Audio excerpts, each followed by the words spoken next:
Hello, good morning, everybody. Good morning, Shubhadeep. So,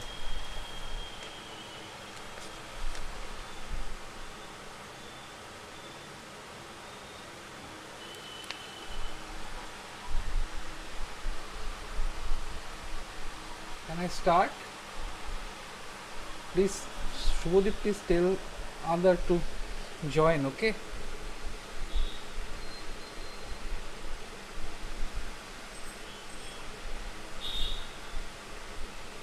Shubhadeep,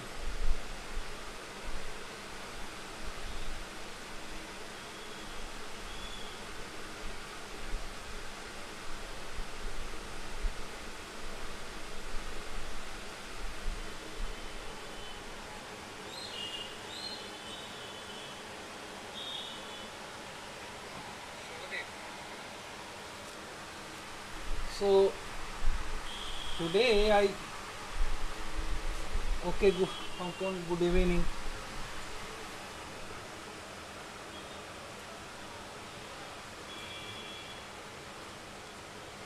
Today I start regression analysis. This is the first class of regression analysis.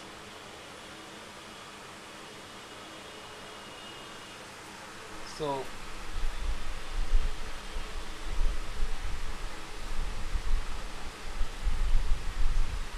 hello Shastik, good morning, good evening, sorry, good morning. Okay, good evening. Regression analysis.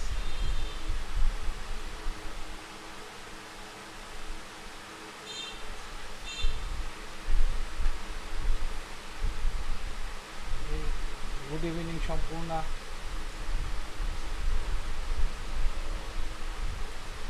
Suppose, yes, Akash, good evening. So, okay, so this is the first class of regression analysis.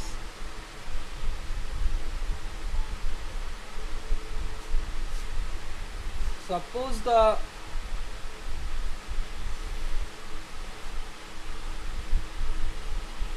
outcome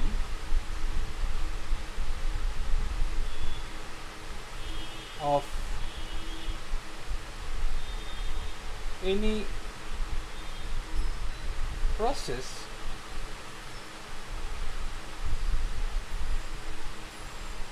Debarati, good evening. Chandrima, good evening. Okay, suppose the outcome of any process is denoted by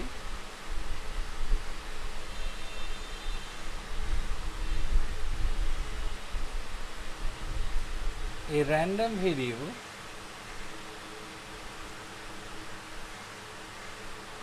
y, which is called as dependent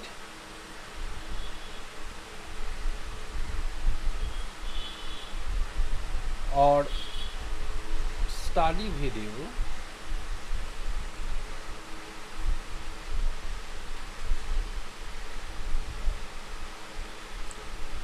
depends on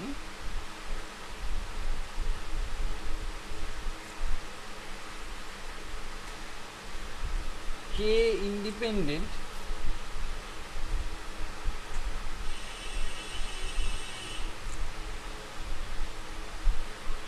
or explanatory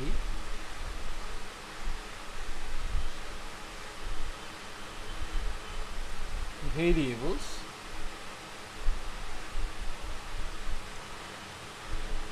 denoted by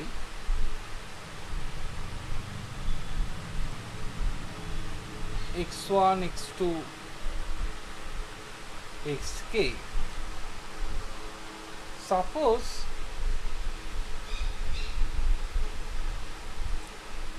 the behavior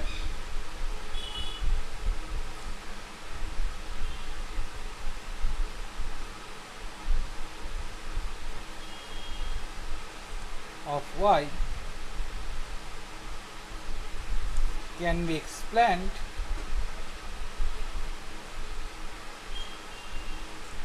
by a relationship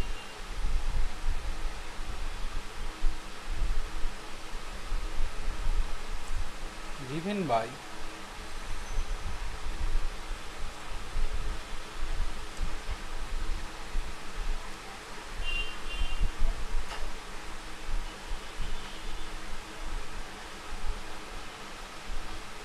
y equal to f x1 x2 xk beta 1 beta 2 beta k plus epsilon, where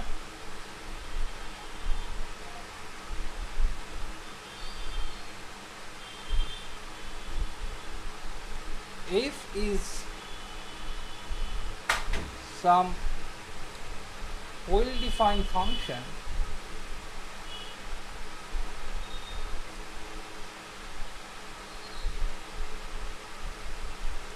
and beta 1, beta 2, beta k are the parameters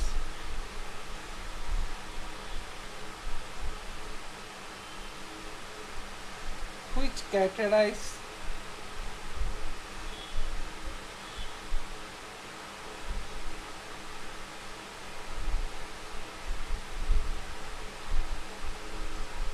the role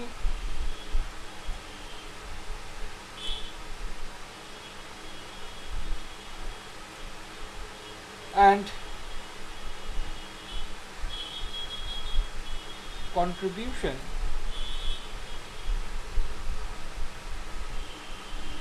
of x1, x2, xk respectively.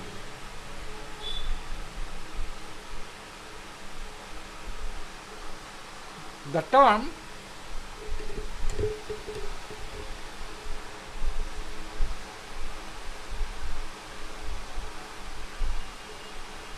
this epsilon reflects the stochastic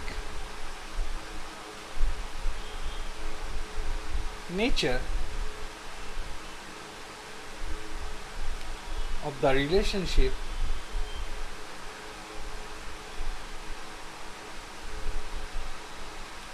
between y and x1, x2, xk and indicate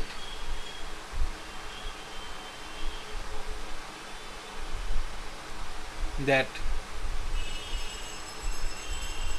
such a relation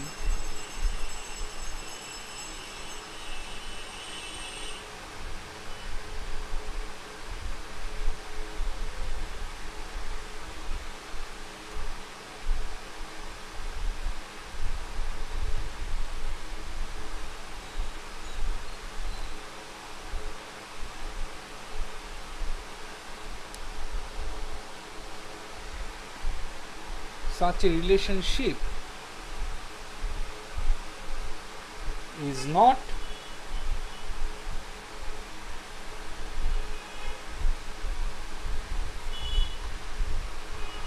exact in nature.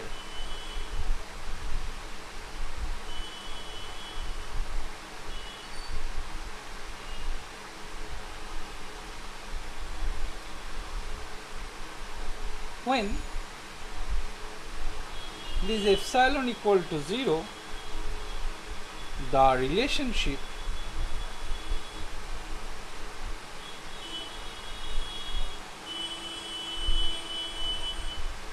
is called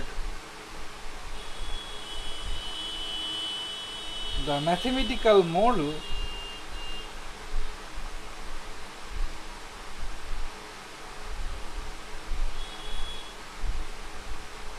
otherwise the statistical model.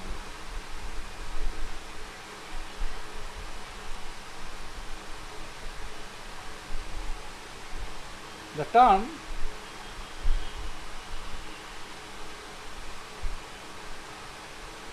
model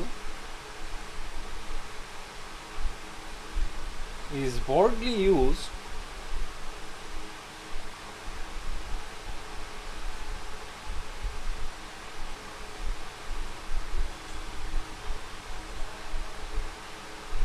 to represent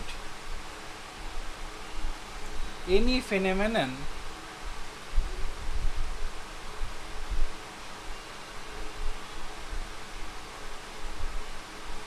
in mathematical framework.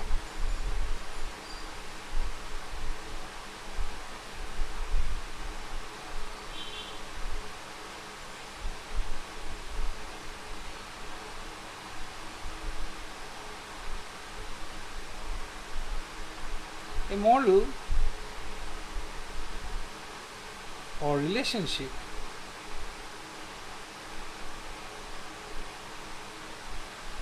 is termed as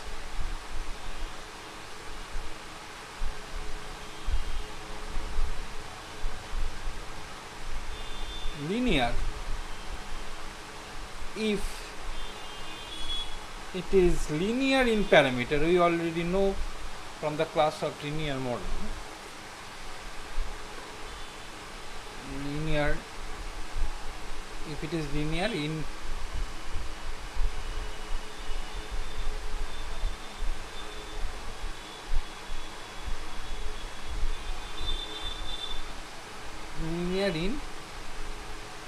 parameter.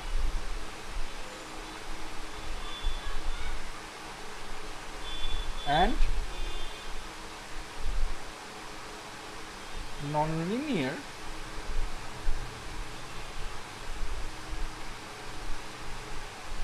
if it is not linear in parameter.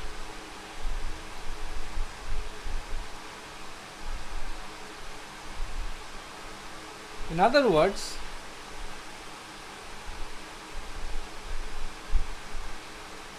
if all the partial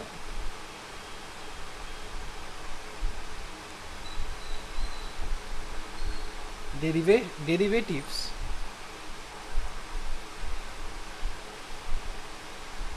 of y with respect to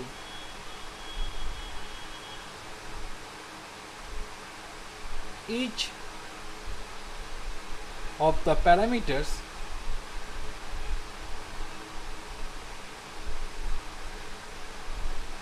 beta 1, beta 2,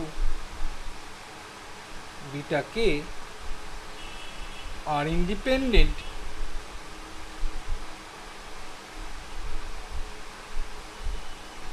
of the parameters,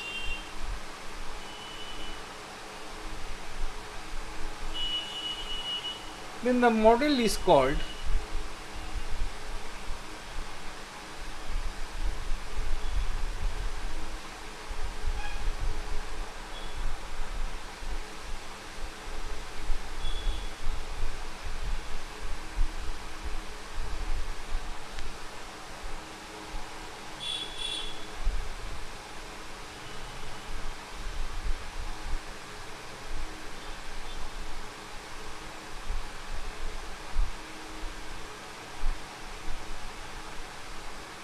independent, then the model is called linear model.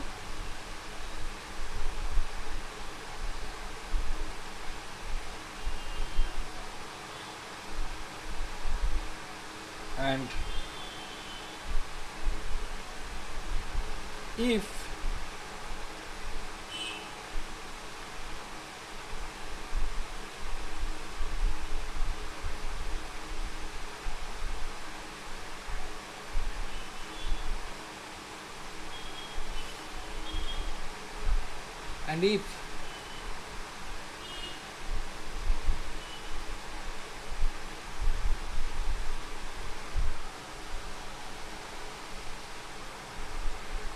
all the partial derivative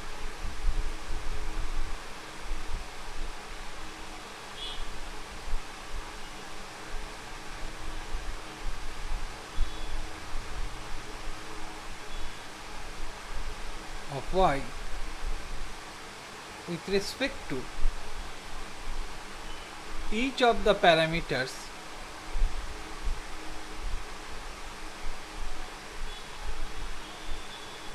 beta 1, beta 2, beta k are not independent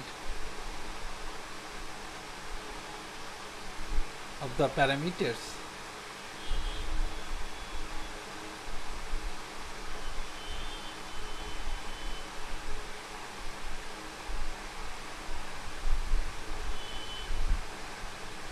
the model is called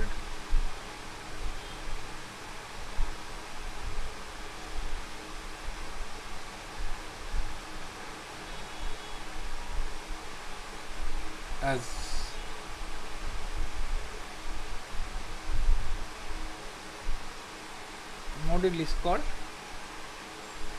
non-linear model.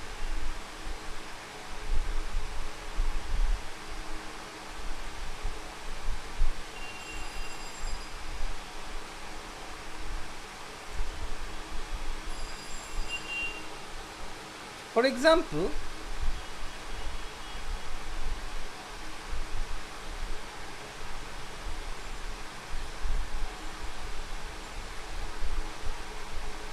y equal to beta 1 x1 square, beta 2 x2 root over x2, beta 3 log x3 plus epsilon is a linear model because partial derivative with respect to beta I equal to 1 to 3, because there are 3 betas, beta 1, beta 2, beta 3 are independent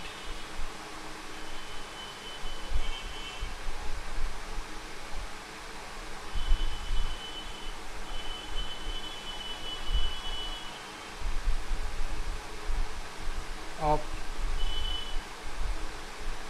the parameters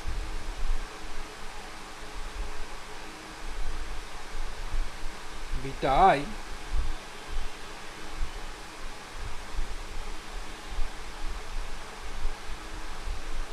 on the other hand.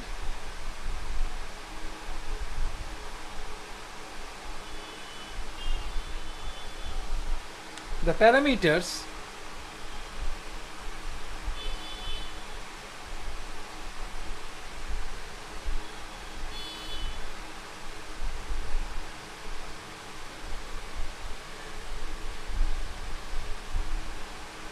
on the other hand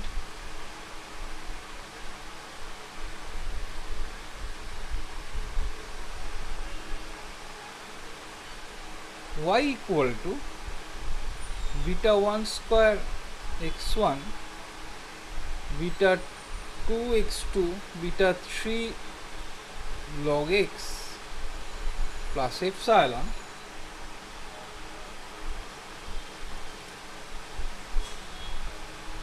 is a nonlinear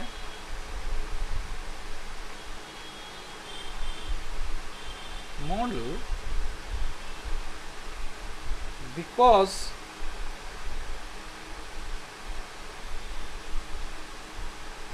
partial derivative with respect to beta 1 is equal to 2 beta 1 x1 depends on beta 1, although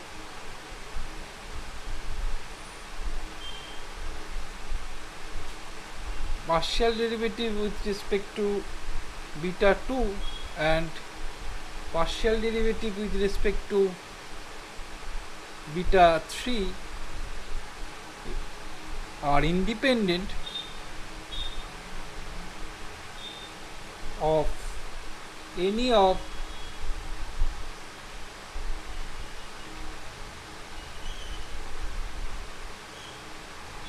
any of the beta 1, beta 2, beta 3.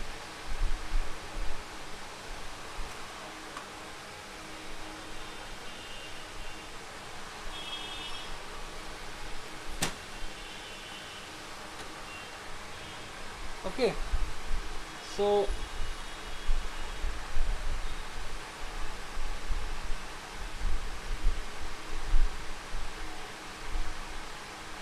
this is page 1.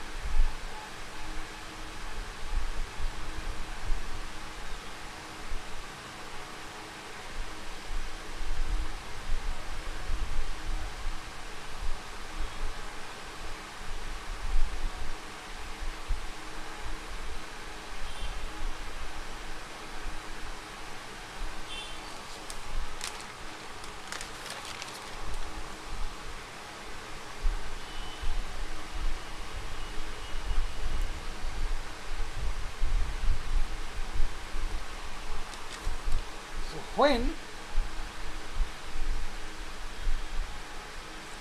the function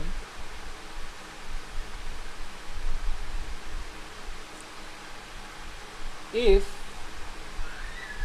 is linear in parameter,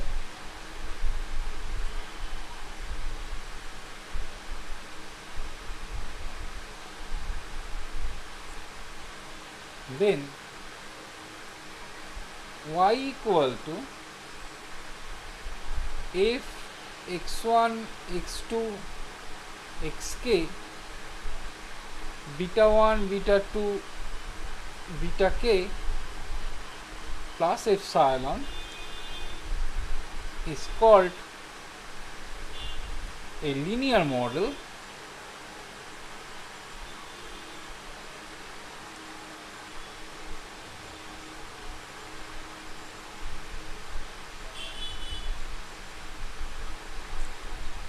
and when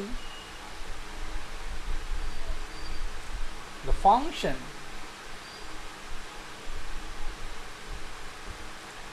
f is nonlinear in parameter,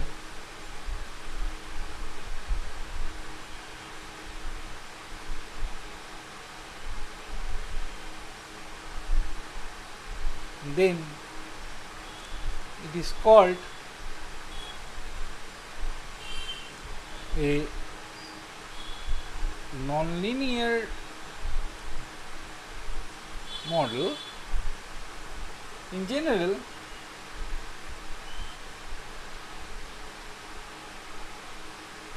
the function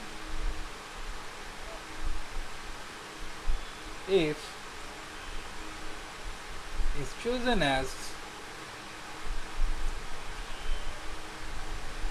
if x1 x2 xk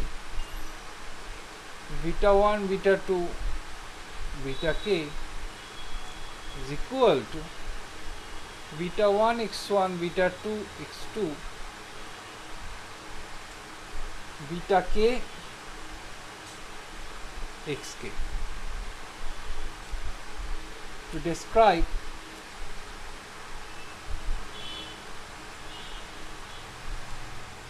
a linear model,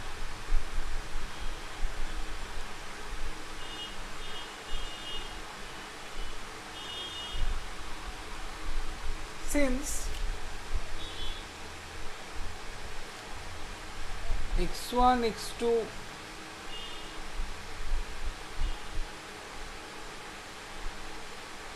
xk are predetermined variable,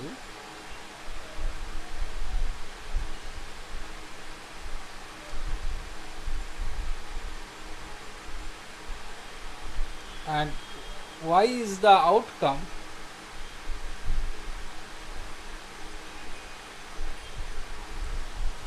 so both are known.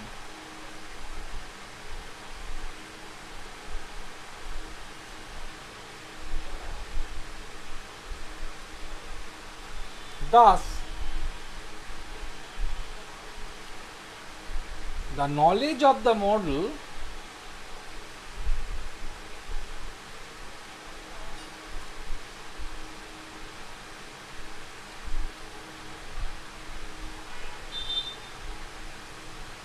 depends on the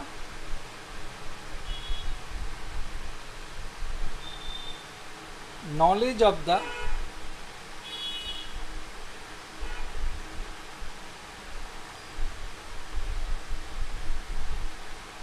parameters.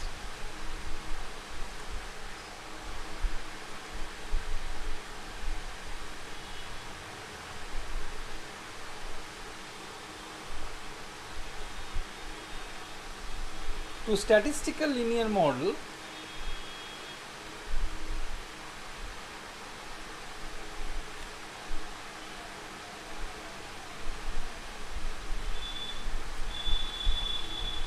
linear modeling essentially consists of developing approaches and tools to determine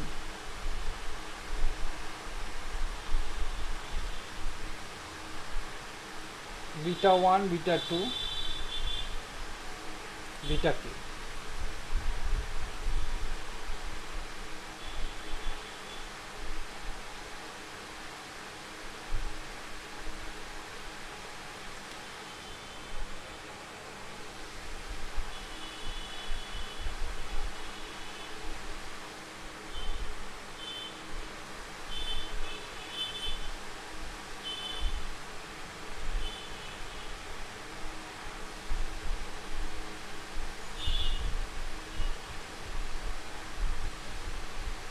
In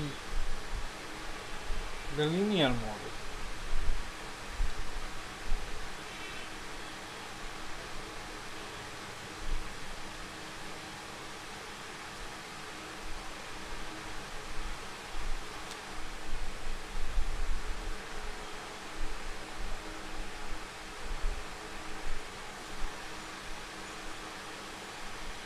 Y equal to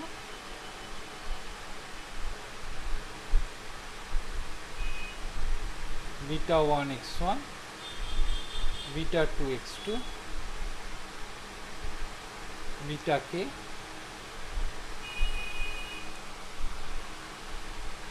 xk plus epsilon.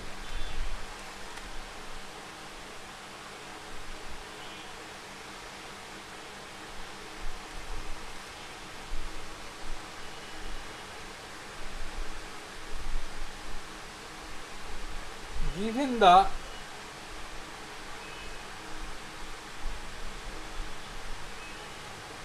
observation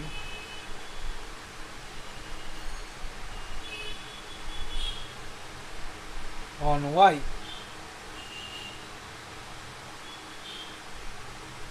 on x1, x2, xk.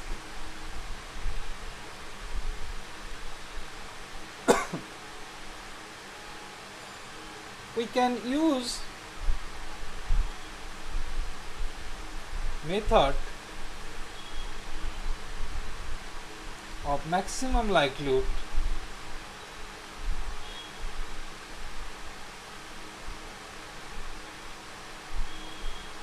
principle of least squares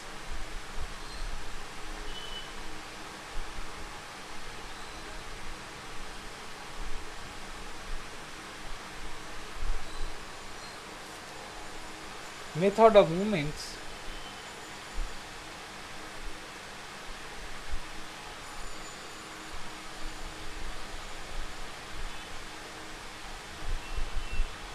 etc.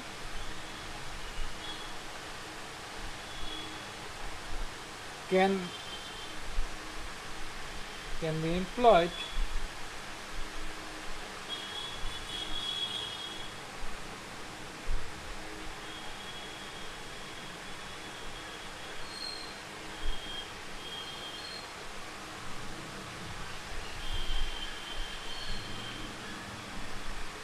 to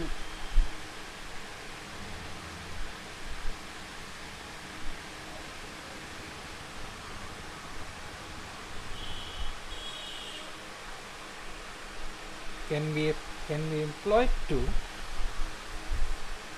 estimate the parameters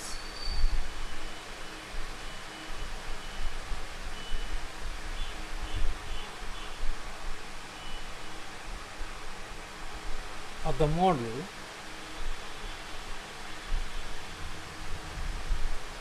the method of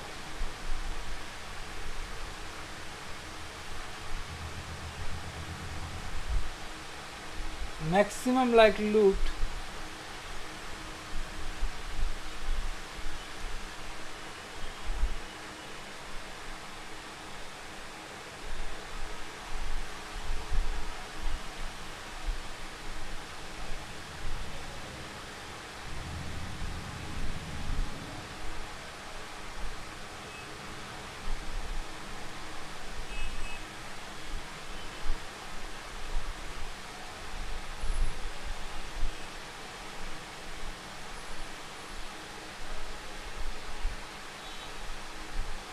needs further knowledge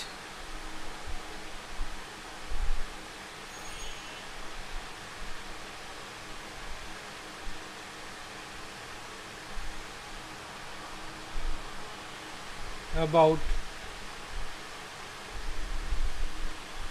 the distribution of y.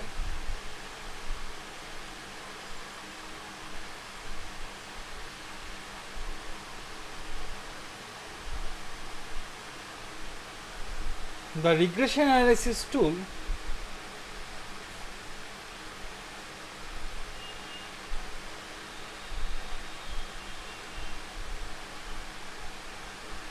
is a tool to determine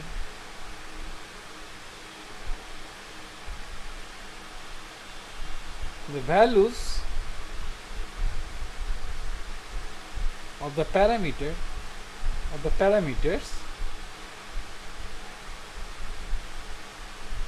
given the data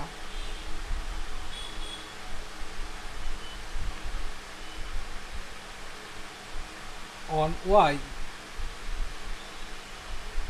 and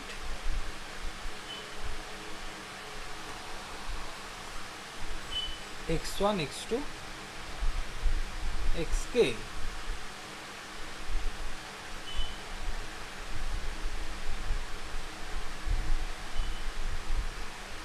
The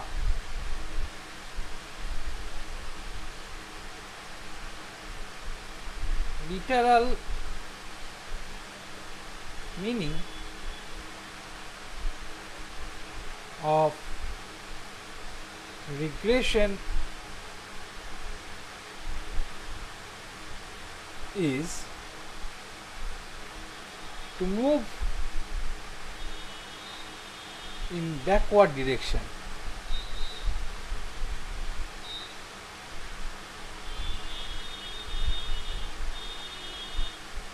Before discussing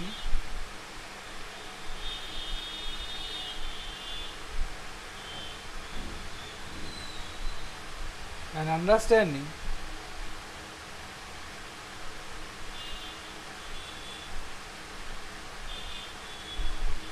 the meaning of backward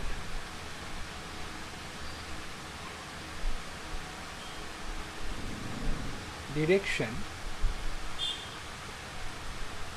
let us find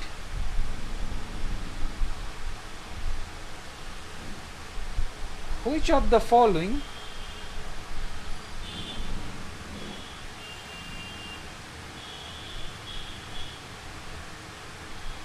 statements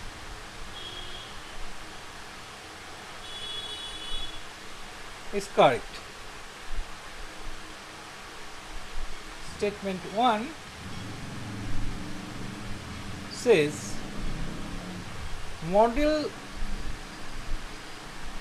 generates data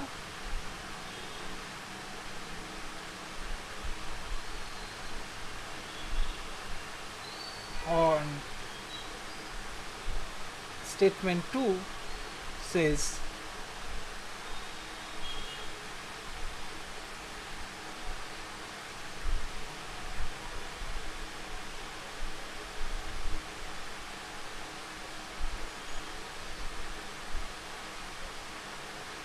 data generates model.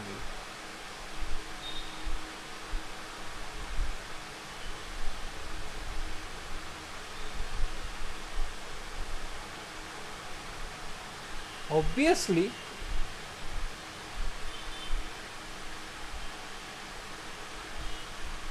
statement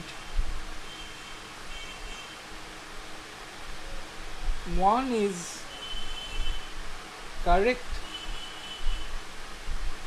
It can broadly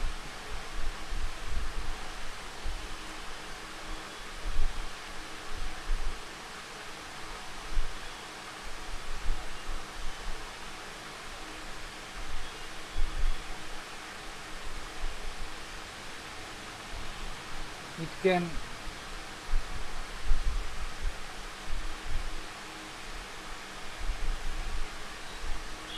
broadly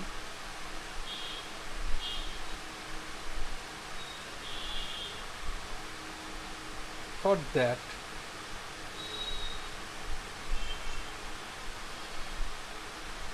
the model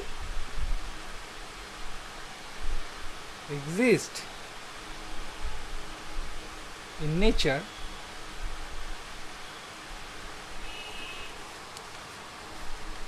but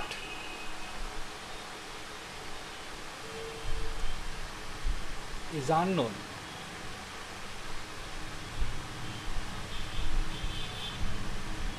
to the experimenter.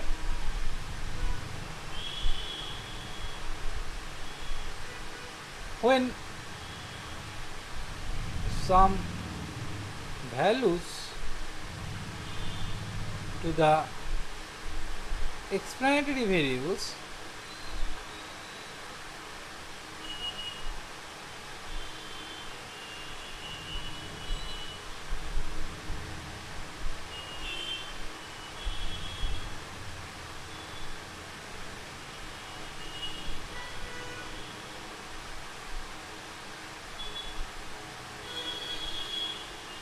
are provided,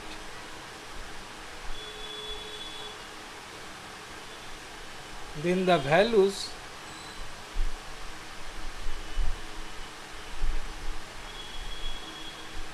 for the output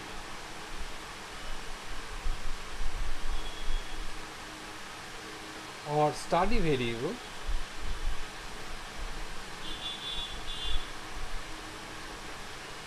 are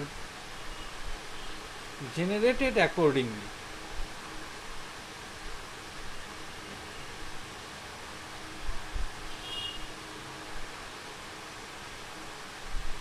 Depending on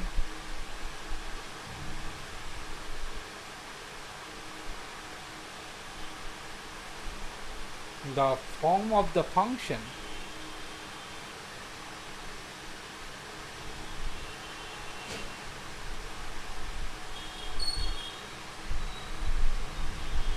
f and the nature of the phenomenon.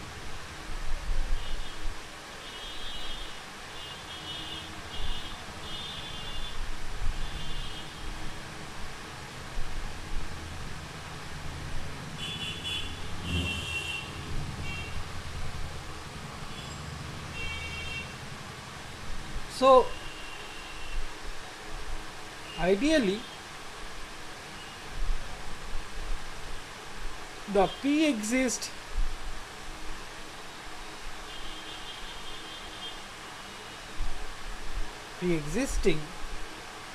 model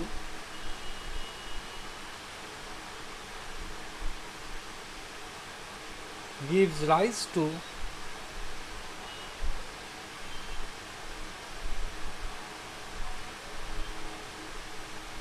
the data. Our objective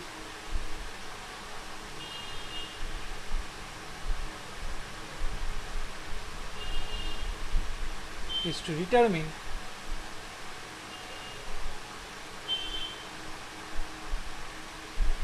the functional form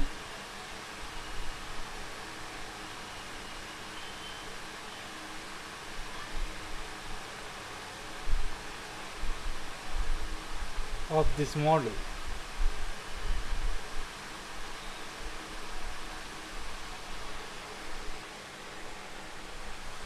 Okay.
So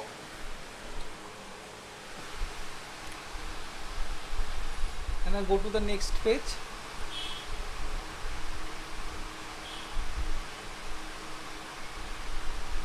Okay.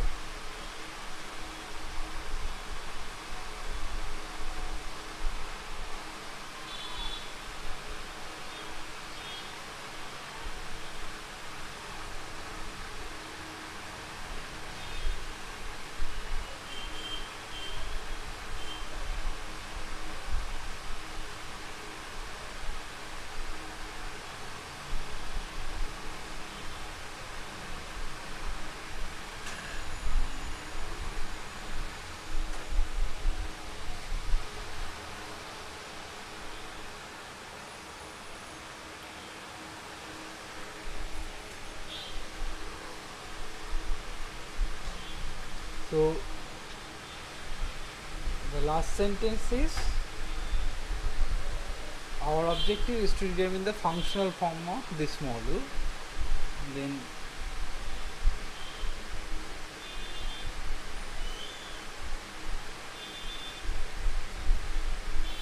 okay.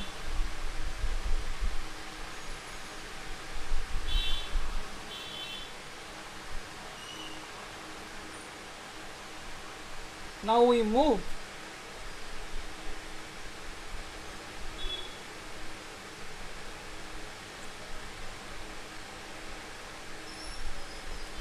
in the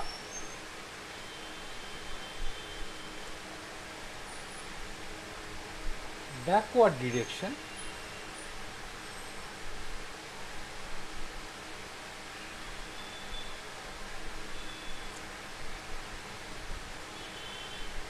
We propose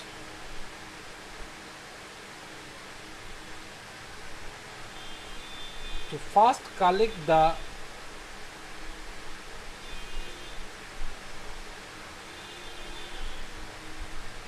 data on study and explanatory variable,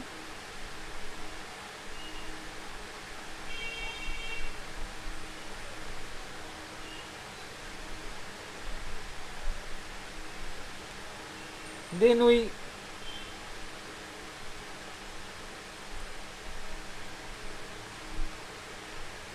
employ some statistical techniques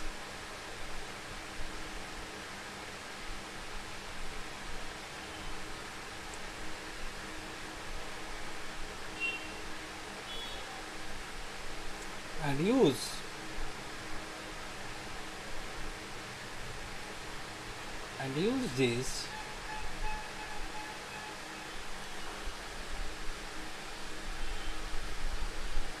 this data to know the form of functions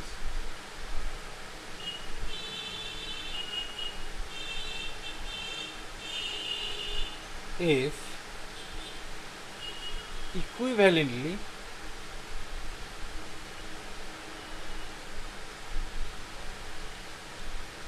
the data from the model is recorded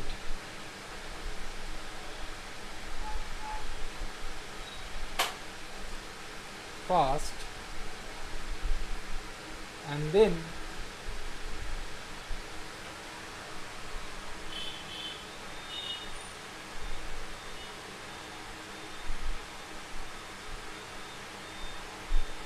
used to determine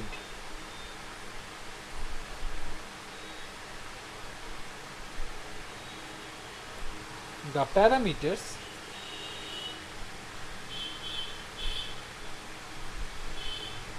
of the model.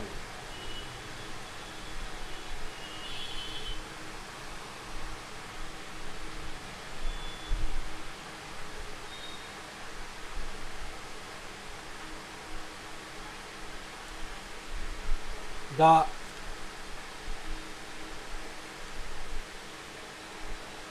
regression analysis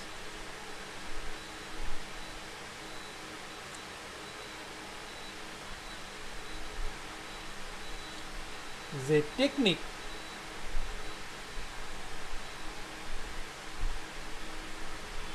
which helps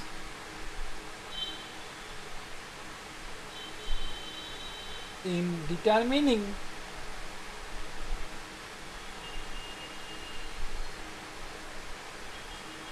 the statistical model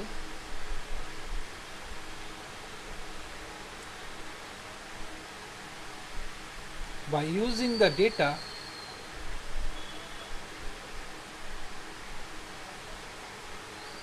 on study and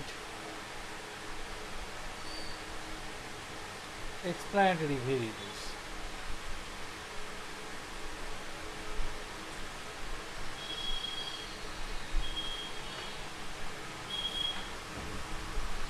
The classification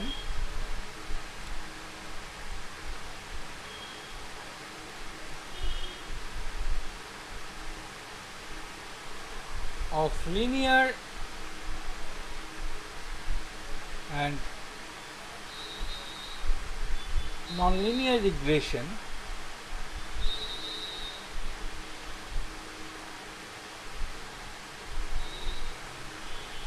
is based on nonlinear regression analysis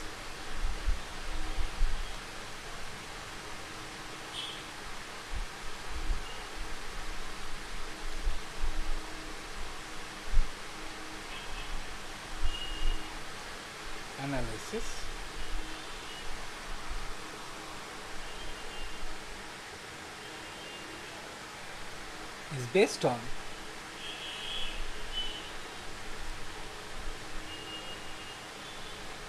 the determination of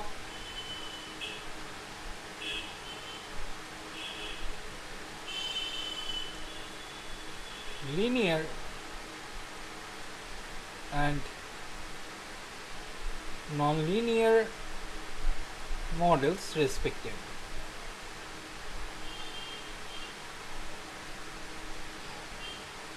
Suppose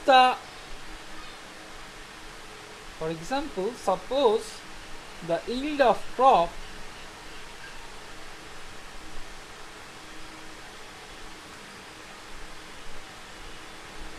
Y depends linearly on two explanatory variables,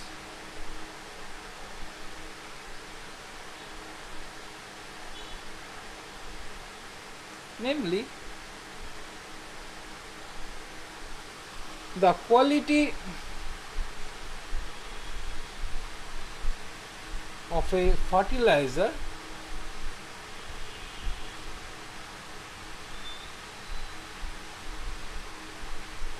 x1 and label of irrigation, which is denoted by x2 as y equal to beta 1 x1 beta 2 x2 plus epsilon. There exist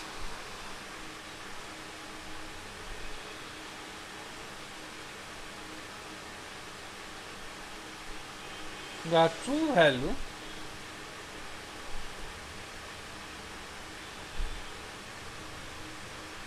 of beta 1 beta 2 in nature, but these are unknown to the experimenter.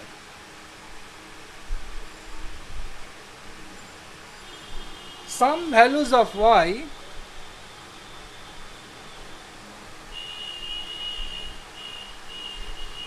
are recorded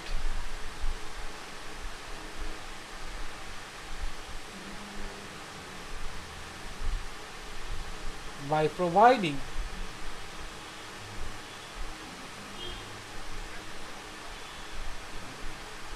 different values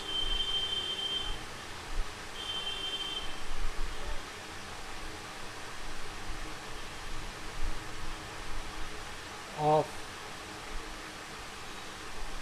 different values to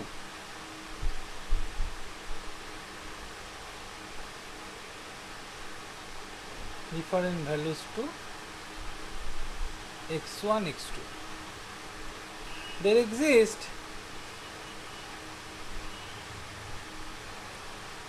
some relationship between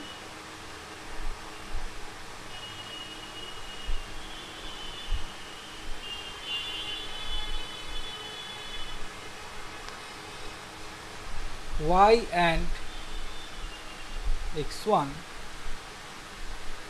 and x2, which gives rise to a systematically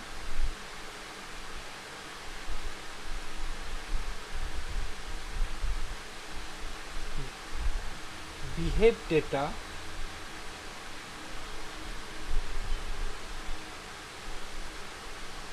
on y and on y x1 x2.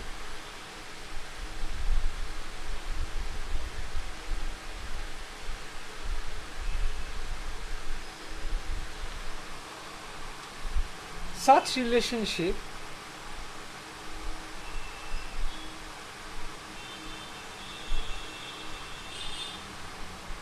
between y and x1 and x2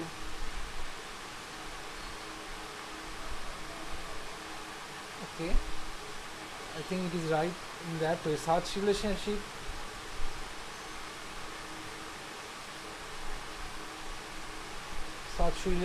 is unknown.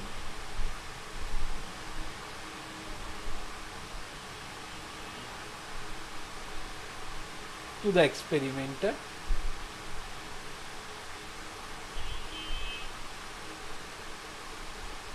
To determine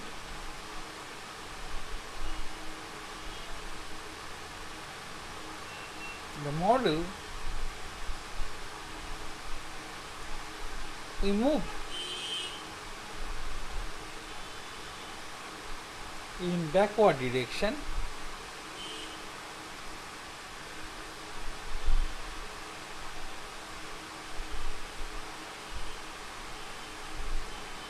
in the sense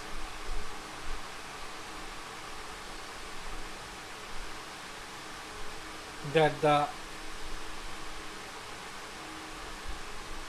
collected data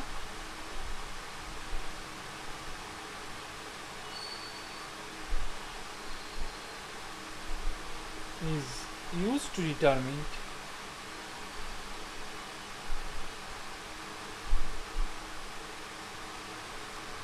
the parameters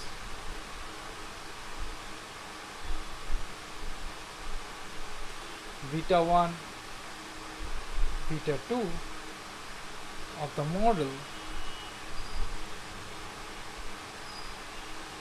in this sense.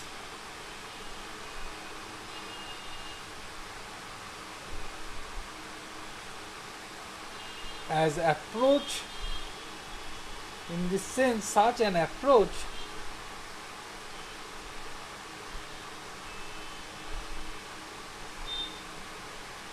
is termed as regression analysis.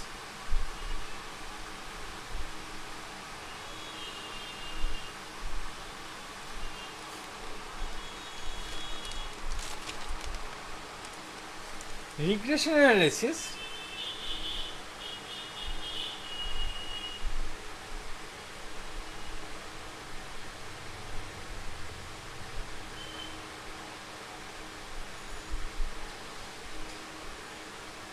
includes the following steps.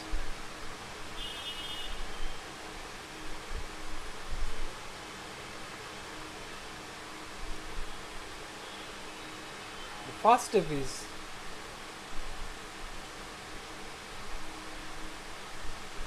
step is statement of the problem.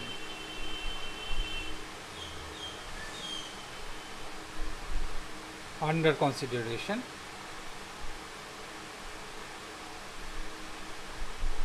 Next step,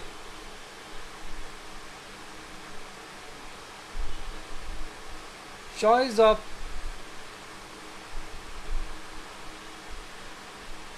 relevant variables.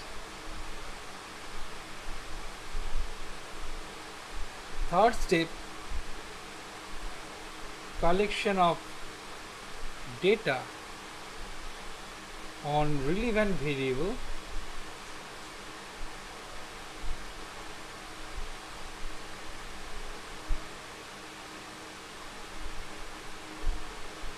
Relevant variables. Third step, the fourth step, specification of model.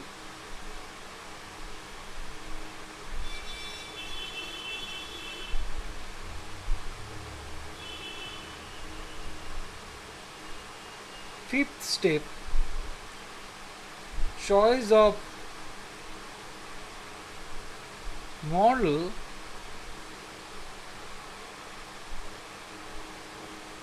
choice of method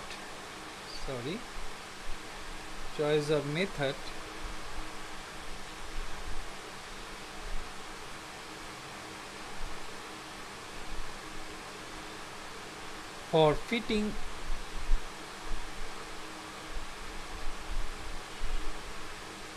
the data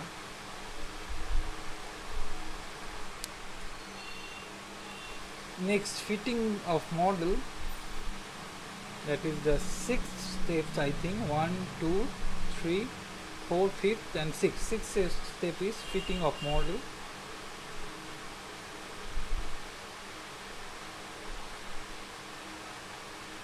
Seventh step,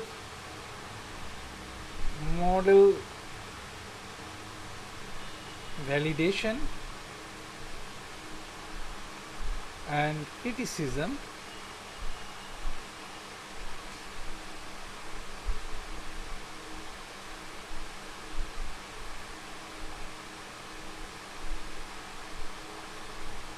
And last step, using the chosen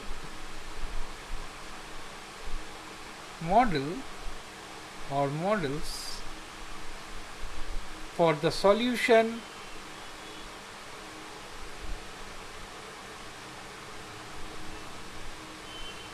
of the post problem.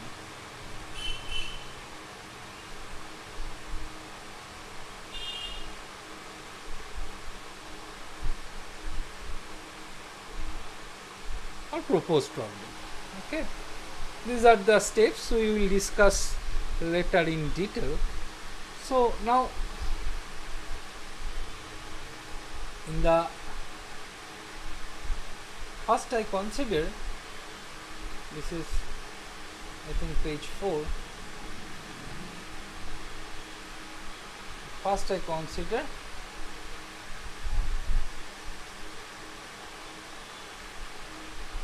simple linear regression analysis.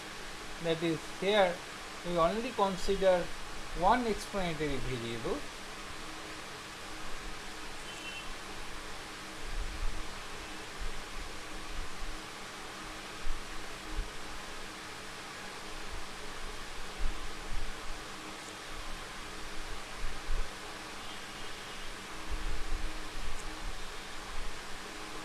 We know all the result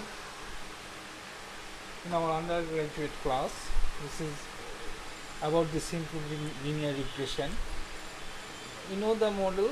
Here we consider, since we consider only one explanatory variable, so model is y equal to beta naught plus beta 1 x1 plus epsilon. Here this beta naught is a intercept term. First, this is a dependent variable. We know this thing. This is a dependent variable.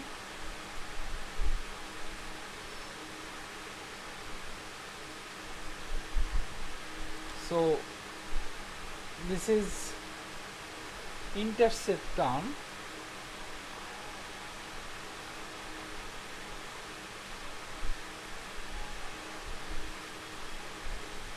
Sometimes it is called y-intercept.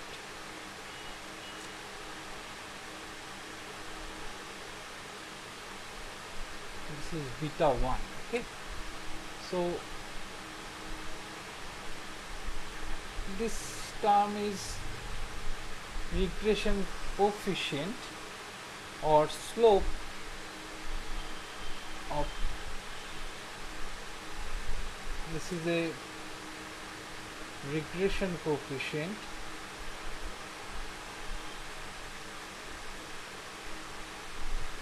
or slope corresponding x1.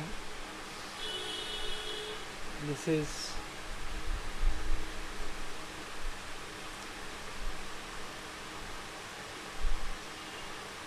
accounts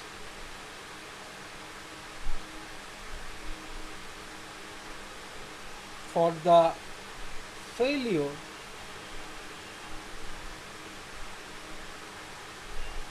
of data to lie on the straight line.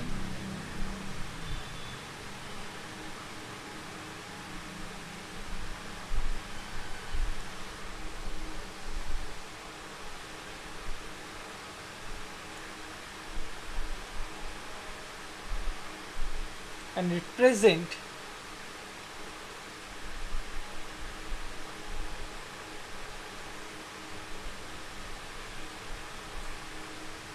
the difference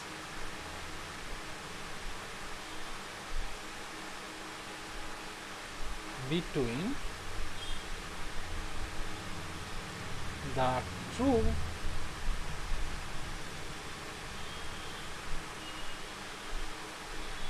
and observed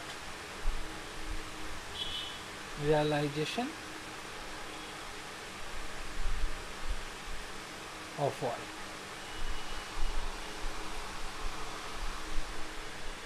There can be several reasons.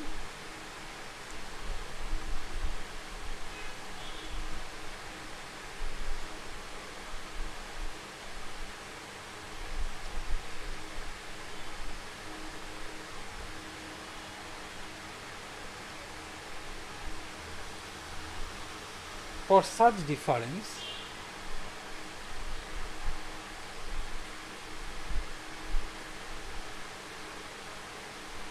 For example, the effect of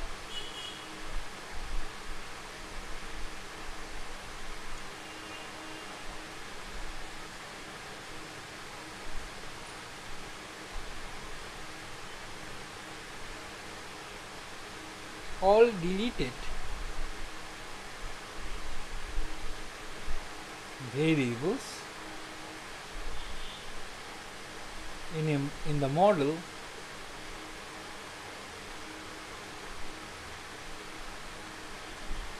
variables may be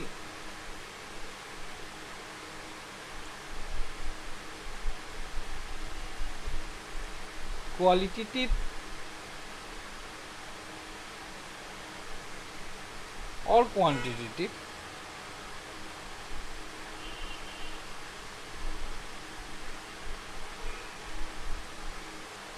and moreover inherit randomness in the observation.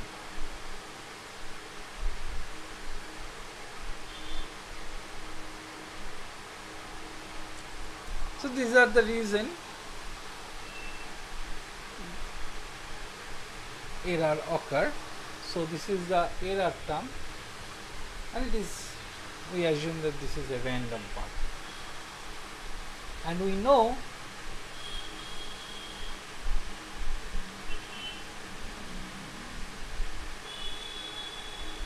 using least square technique we can estimate beta naught hat.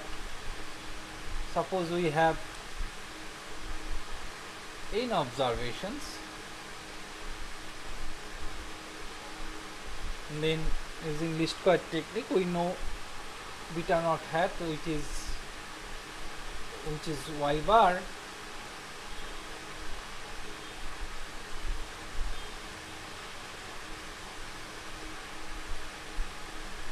minus beta 1 hat x1 bar and beta 1 hat, which is simply as sum over xi minus x bar yi minus xi x1I minus x1 bar yi minus y bar divided by x1I minus x1 bar whole square. We know this thing, and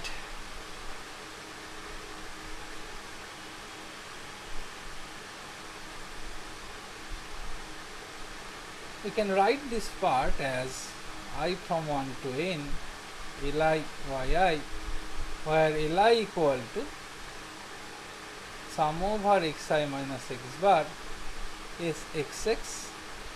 I denote this part by ssx if we assume that epsilon I follow independently identically normal 0 sigma square, then this part beta 1 hat we can show that this is also follow normal distribution beta 1 sigma square by ssx. Please check this thing, this is your homework. Similarly, we can write this beta naught hat as di yi. Again, this is a linear combination of yi and yi's are independent. Since epsilon follows normal 0 sigma square, then yi follow independently normal beta naught beta 1 x1 I sigma square. Okay, so using the property of normal distribution, this also follow normal beta naught comma, I think this should be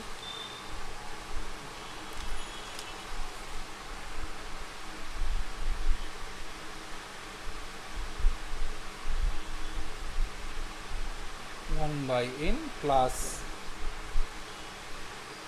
x bar square SSX sigma square. So please do yourself.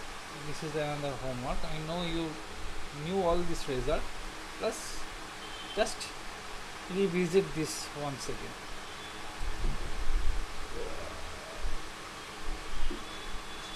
Provided this hold, provided sigma square is known, but if sigma square is unknown, then sigma square estimated by sum of square due to residual by n minus 2, where n is the total number of observations.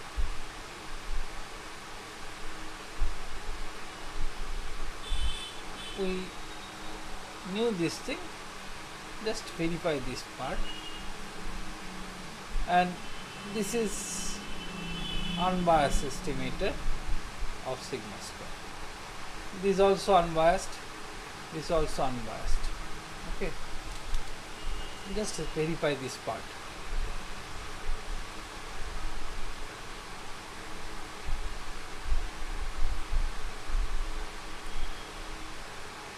Find beta naught hat, covariance between beta naught hat comma beta 1 hat. This is equal to minus x bar SSX sigma square. Please check this thing. This result we already knew in our undergraduate class, so I do not waste time for computing this part, just mentioning the result. So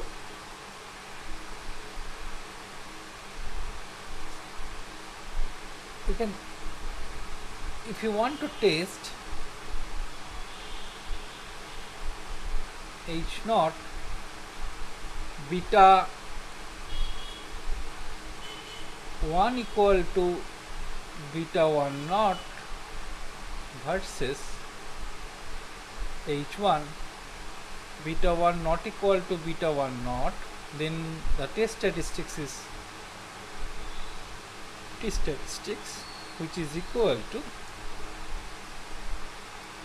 beta 1 hat minus beta 1 naught divided by root over SE, standard estimate of the standard error of beta 1 hat, which is equal to root over SX, sorry,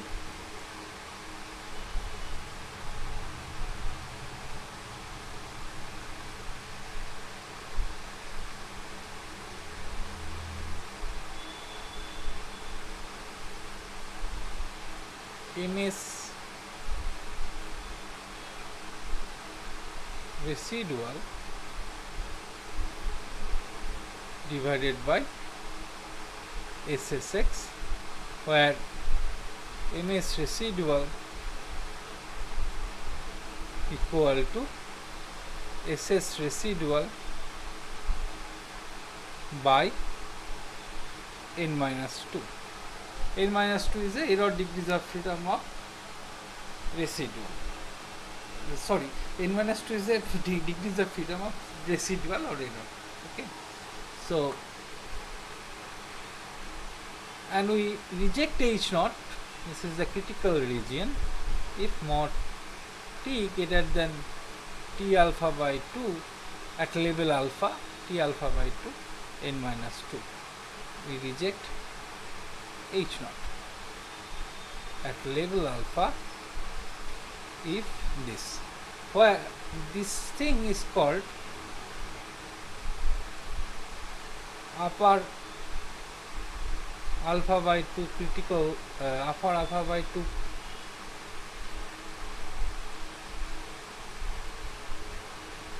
percentile point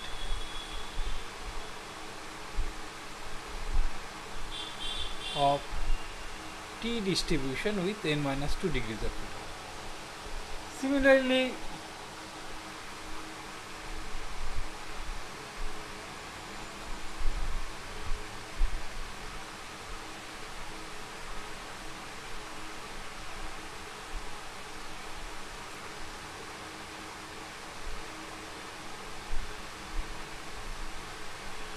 you can test beta naught beta naught equal to beta naught.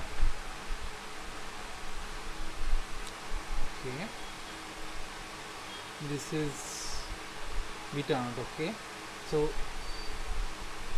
beta naught equal to beta naught star versus beta not equal to beta naught not equal to beta naught star. Then the statistics,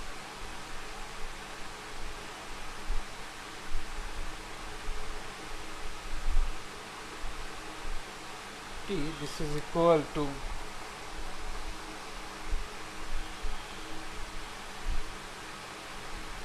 beta naught hat minus beta naught star by root over estimate of the standard error of beta naught hat, where standard error of beta naught hat, this is equal to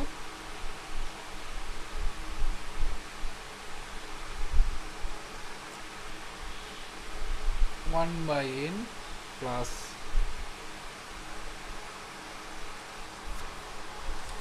x bar square by SSX into MSC, MS residual or MSC, same thing. So this is again follow under H naught t distribution with n minus 2 degrees of freedom, and this is the critical region, label alpha critical region, that is mod t greater than t alpha by 2, then we reject H naught, otherwise accept. And this is a upper alpha by 2 percentile point with t distribution with n minus 2 degrees of freedom. Okay. So we can easily construct confidence interval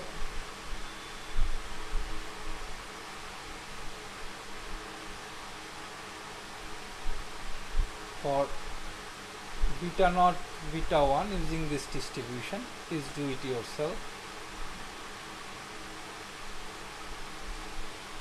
And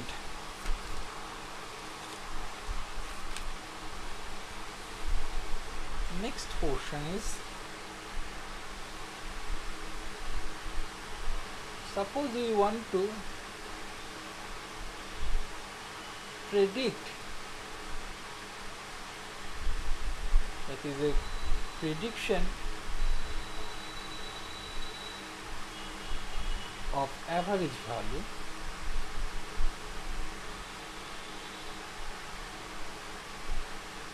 so suppose we want to predict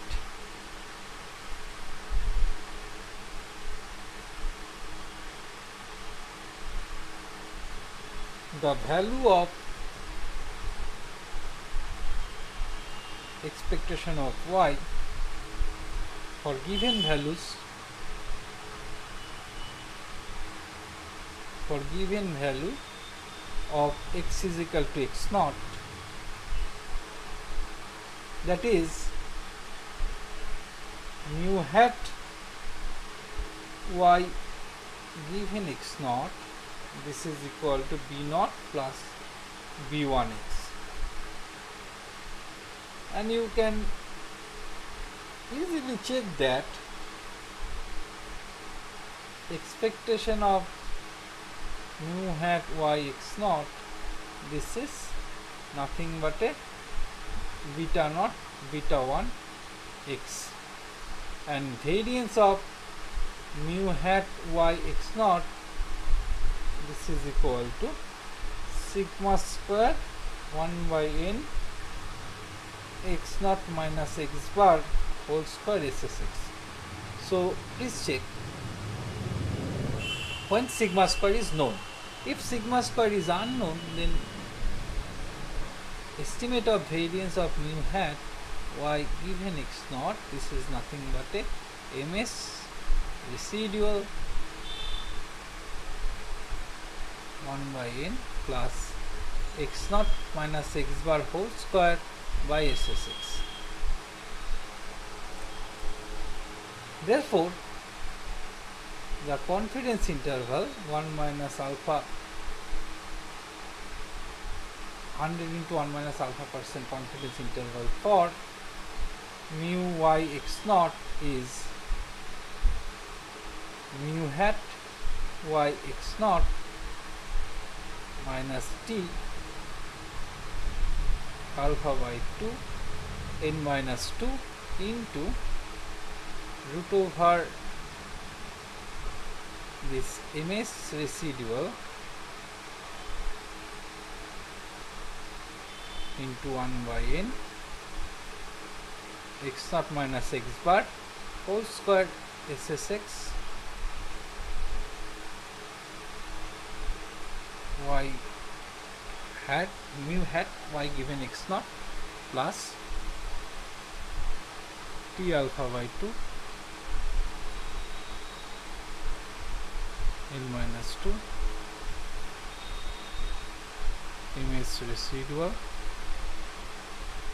1 by n x naught minus x bar whole square by SSX.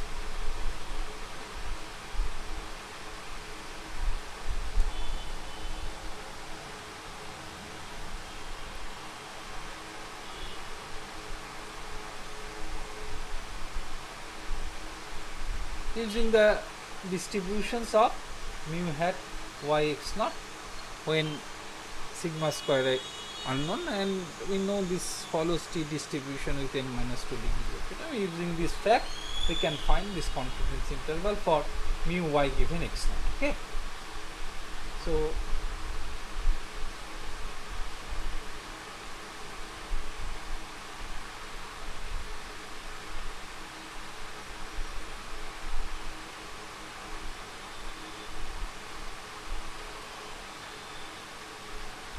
similarly, if you want to predict actual value, that is the prediction of actual value,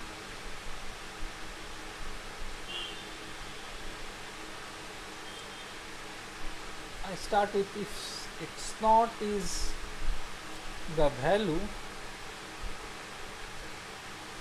of the explanatory variable, then the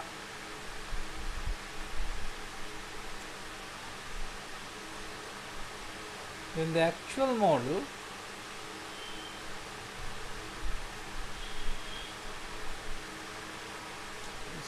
then the actual value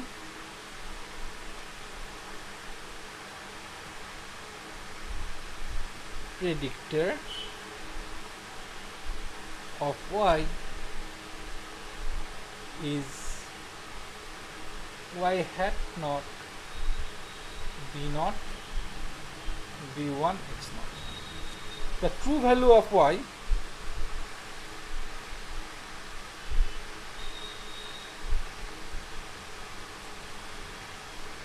is y naught hat equal to b naught plus b1 x naught.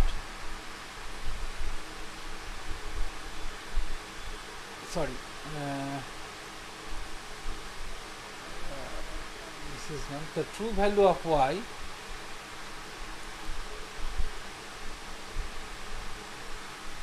is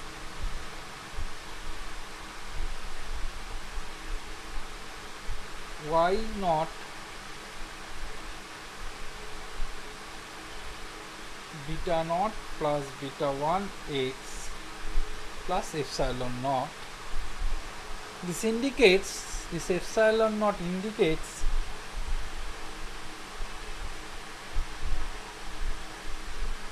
the values,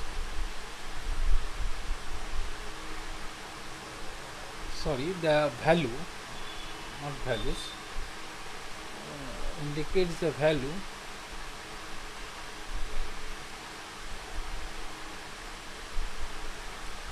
that would be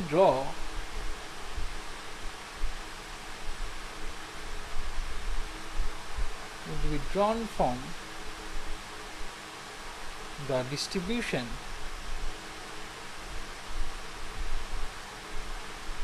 of random error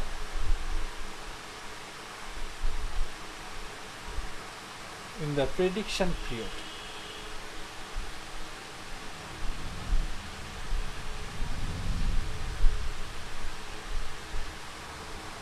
So you can find variance of, you can see that expectation of y hat naught equal to y naught, and variance of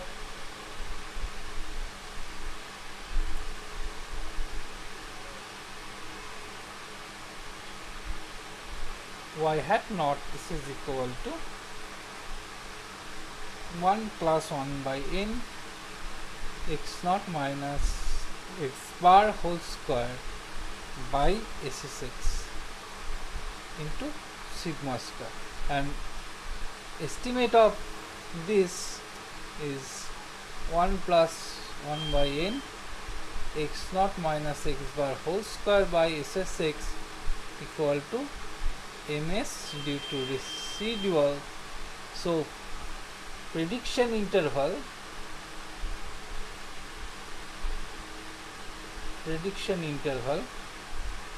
for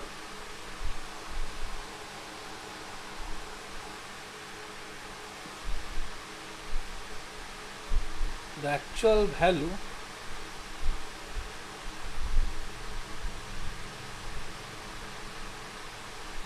for the single value, I think for the single value of y when x is equal to x naught is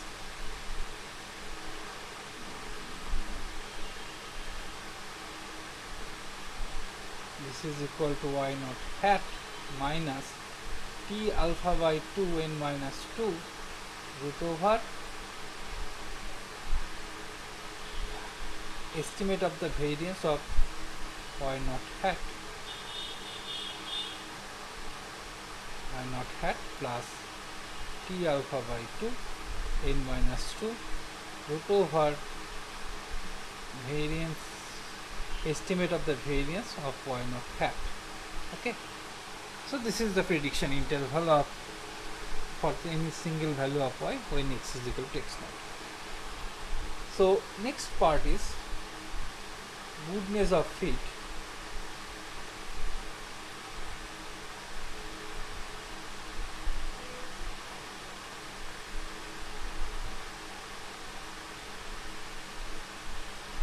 Of regression.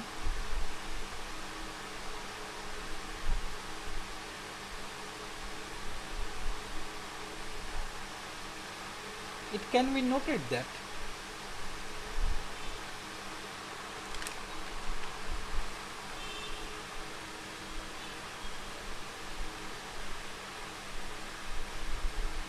a fitted model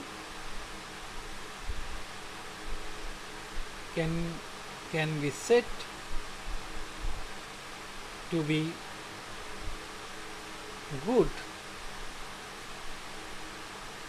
when residuals are small.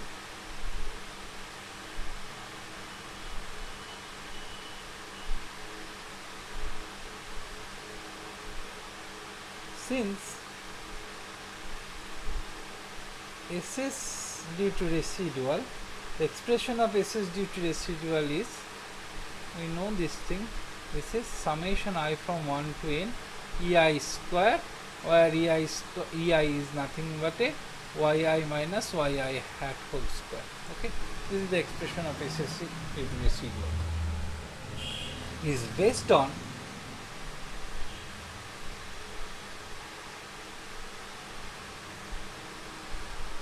residuals. So a measure of quality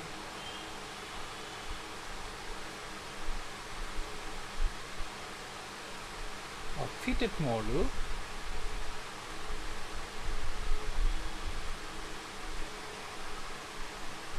can be based on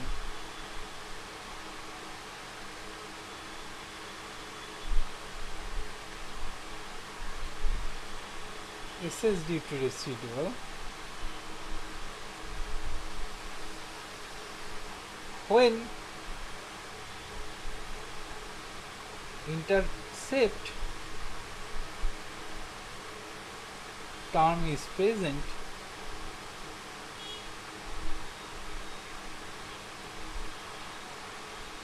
in the model.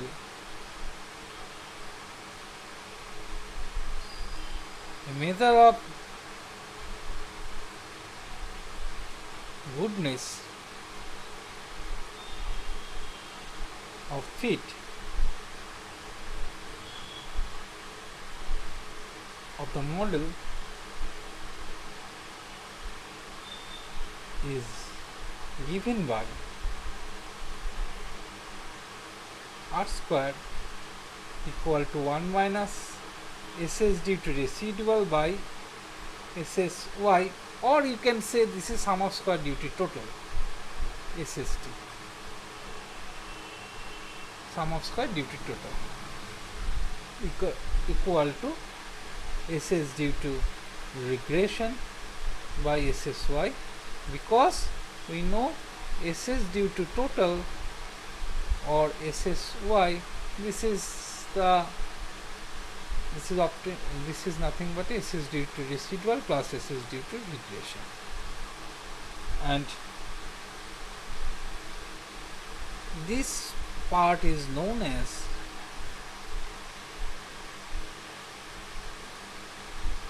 coefficient of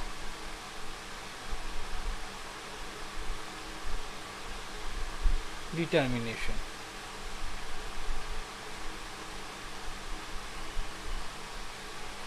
This measure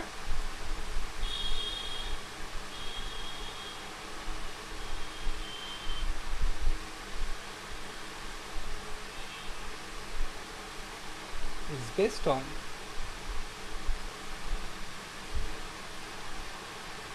the concept that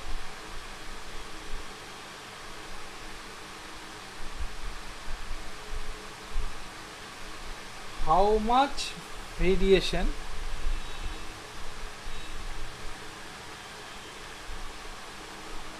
in Y's stated by SYY, SSYY, sum of square due to total,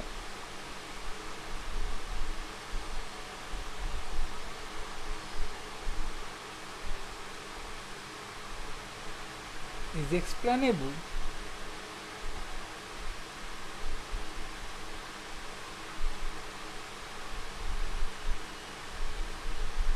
by SS due to regression and how much unexplained and how much unexplainable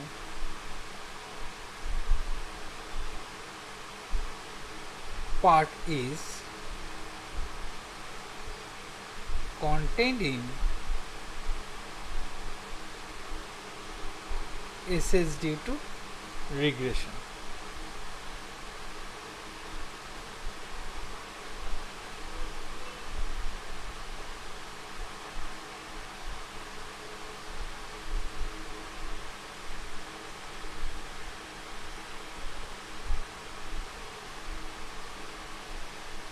The ratio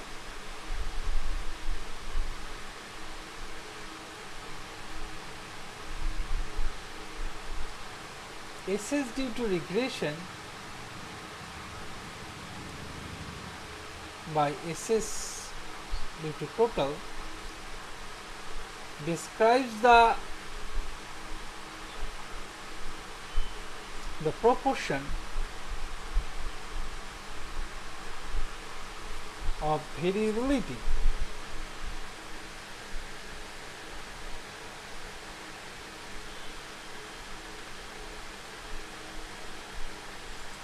that is explained by regression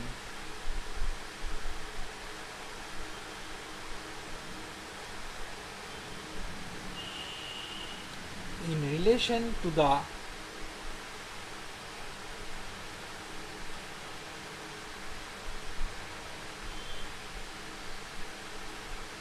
total variability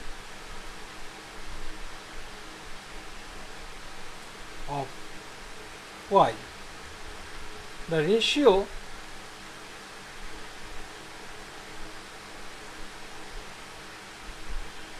SS due to residual by SS due to total describes the proportion of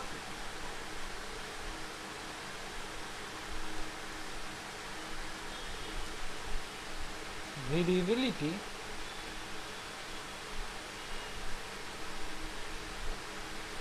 that is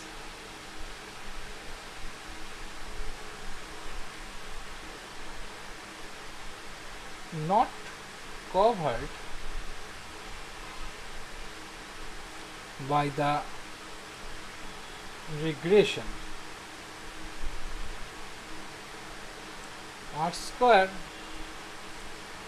is simply as simple correlation coefficient between x, y, square of simple correlation coefficient between x and y, because here I consider one regressions.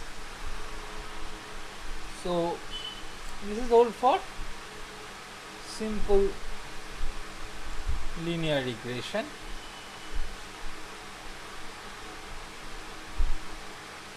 And therefore this R square lies between 0 to 1,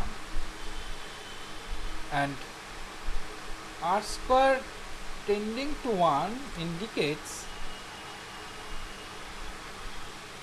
the better fit,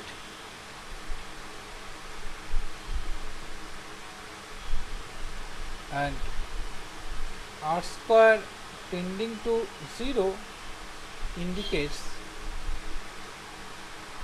the poor fit. Okay, so now I consider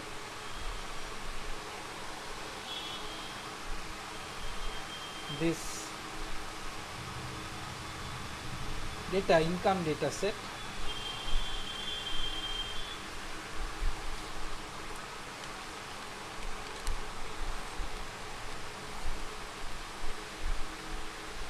So this is the data.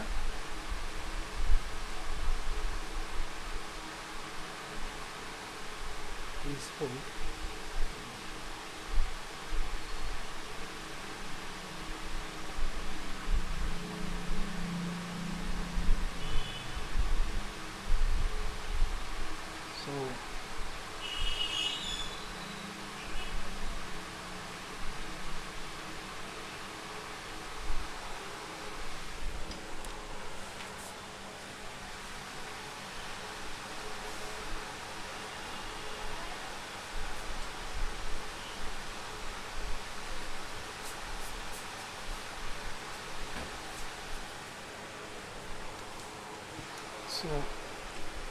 Okay,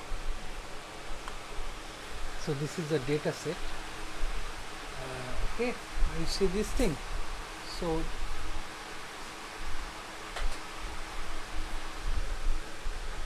here the first column is the income. Can you see this thing? No.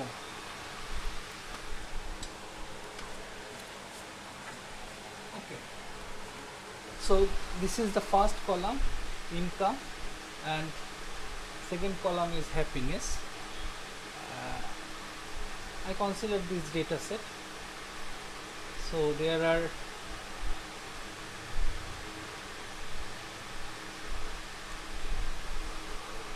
498 number of observation, pair observations. Here income is a independent variable and happiness is a dependent variable. So now back to the slide.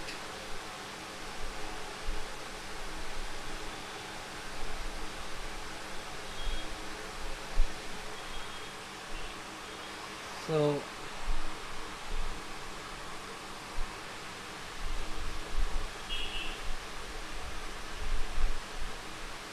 you see that here I use R.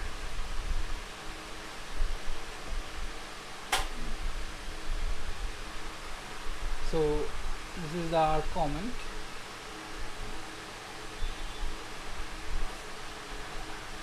So this is the R comment.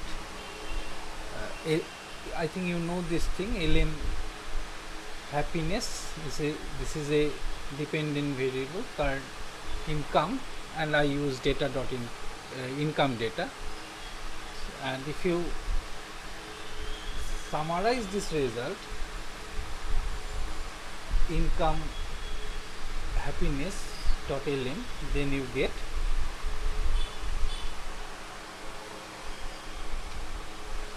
this following output. Okay, now I just expand this output.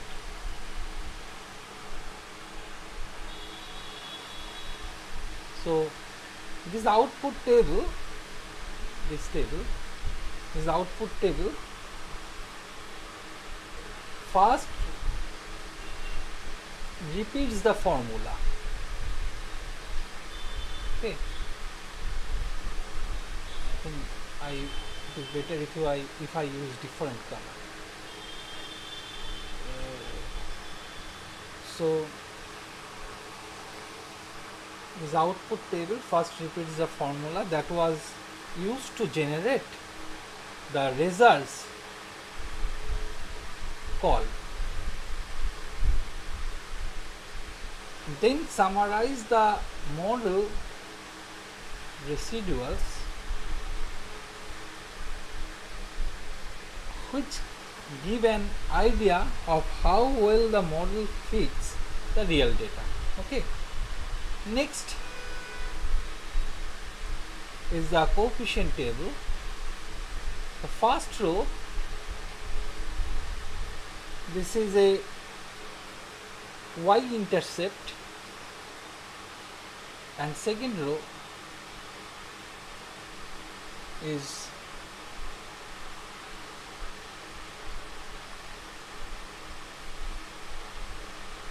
second row gives the regression coefficient of the model. Now in row 1 of the table is labeled intercept. See, this is the y-intercept of regression equation whose value is 0.20427. This is your beta naught hat,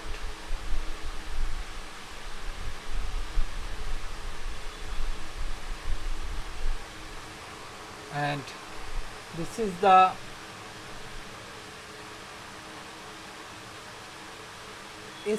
estimate of the standard error of beta naught hat,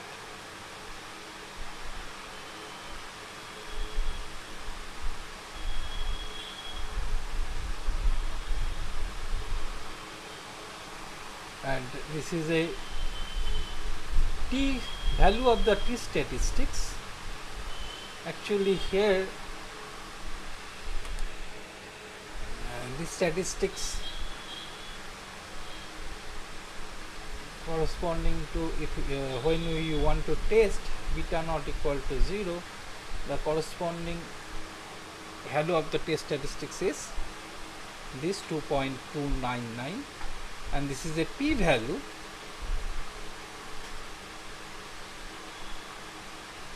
This p value is computed for both tail test. Okay.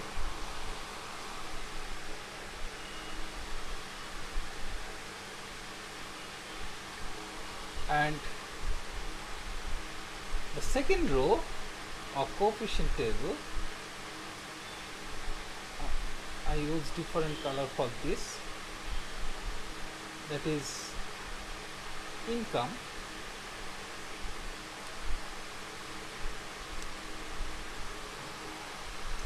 And the estimate of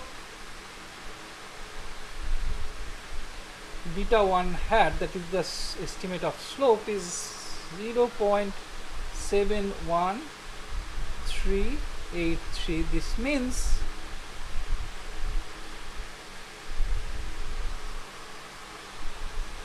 for every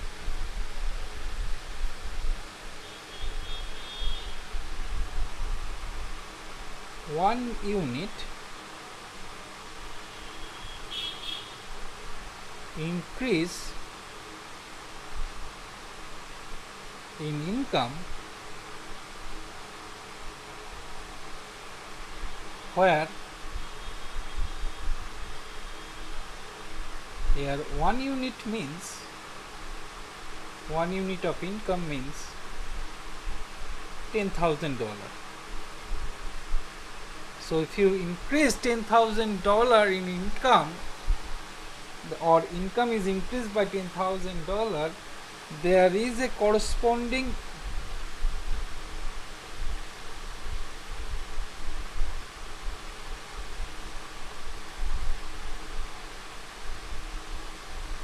.71, I rounded 2 decimal places, of beta 1 hat, 0.71 unit increase in reported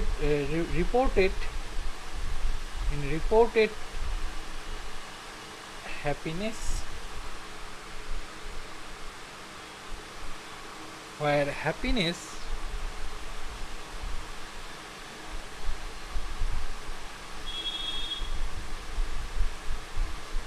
is a scale of 1 to 10. Okay. The standard error column, here the standard error of beta 1 hat,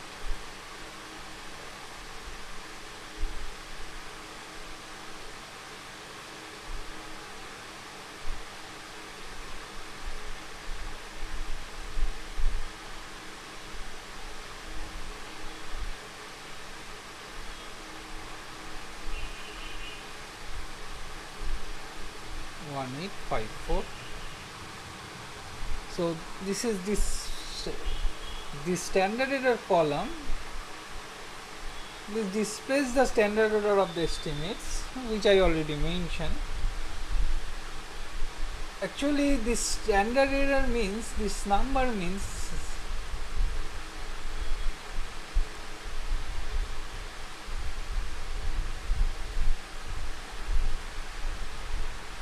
this number shows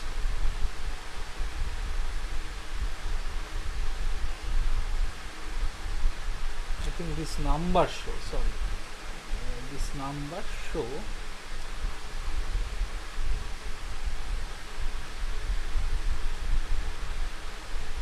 shows how much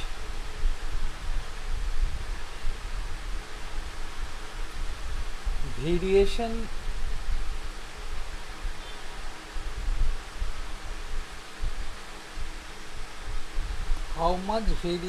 there is how much variation there is in our estimate of the relationship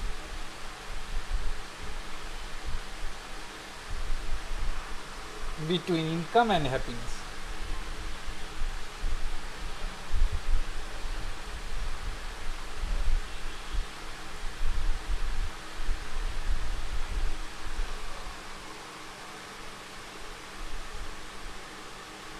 And the p-value,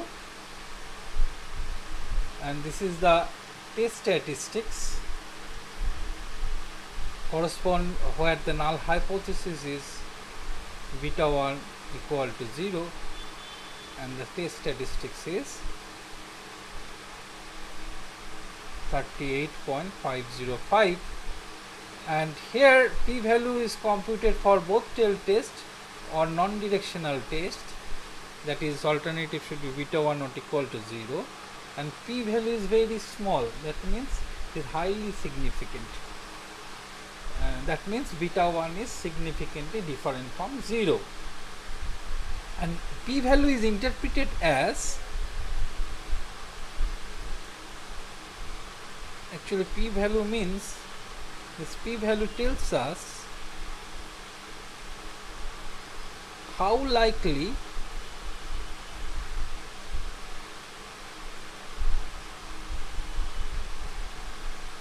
we are to see the estimated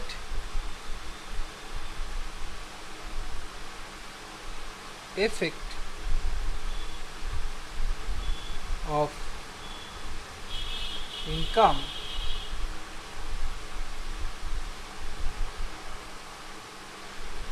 on happiness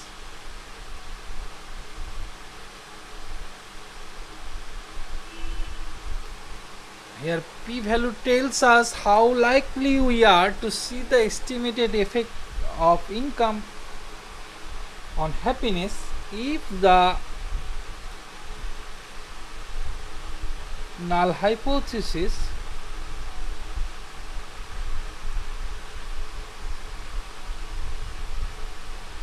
is true. That is null hypothesis of no effect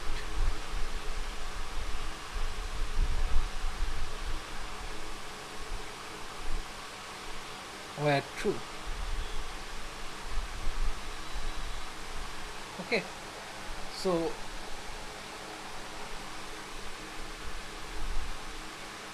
now go to the next part, that is the residual standard error, which is 0.7181. This means the standard error represents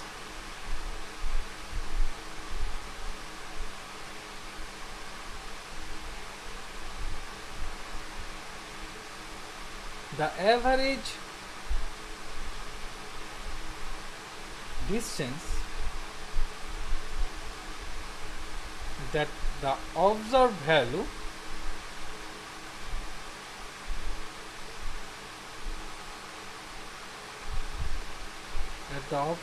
values fall from the regression line.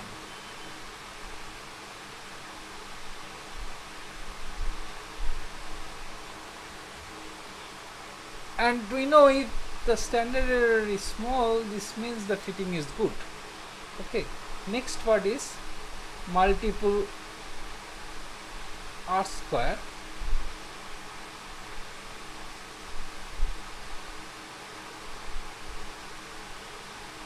This multiple R square means 74.93% of total variation in happiness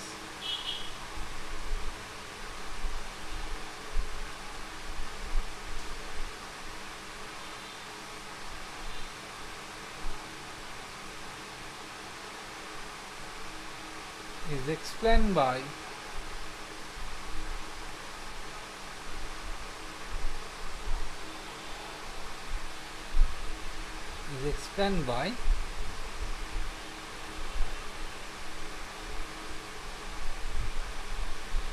income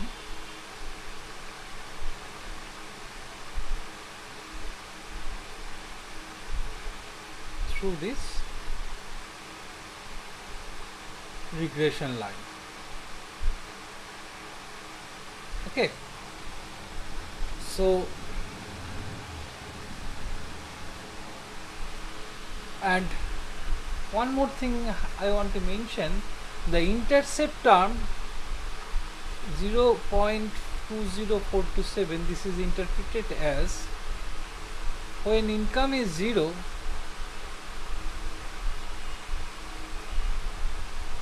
then the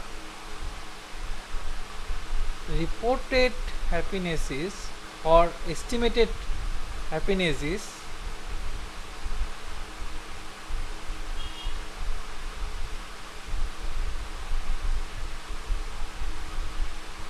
0.20. I rounded to decimal places. Okay. Sometimes this intercept term is meaningless. For example, if you consider height, weight of a newborn baby, and if you take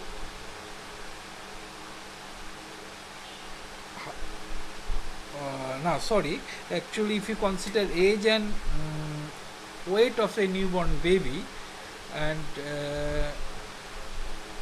in that case intercept term is meaningful. And if you consider, for example,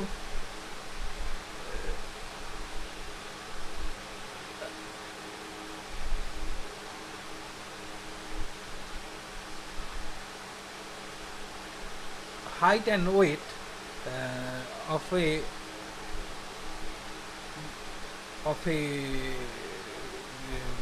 newborn baby, in that case height 0, and if in that case height is a, if you consider height is a explanatory variable, and in that situation height 0 is impractical things. So in this situation we cannot interpret or intercept term has no real meaning or practical meaning. But here income equal to 0 is possible, but still there is a happiness. So this is the interpretation of intercept term. And now we see that here adjusted R square, because I consider simple linear regression, so adjusted R square does not provide, or we do not use adjusted R square here. Adjusted R square used only when we use multiple regression. So when we consider multiple regression, we will discuss adjusted R square. For time being, I omit this adjusted R square part. Now we see that F statistics, the value of F statistics here, F statistics corresponding to the hypothesis that the overall regression equation is significant, is not significant, is a null hypothesis, and significant, it is a alternative hypothesis. In that situation, if the test statistics, we use F statistics, and F statistics is nothing but a F value is nothing but a, we know this thing, M is due to regression and divided by M is due to residual.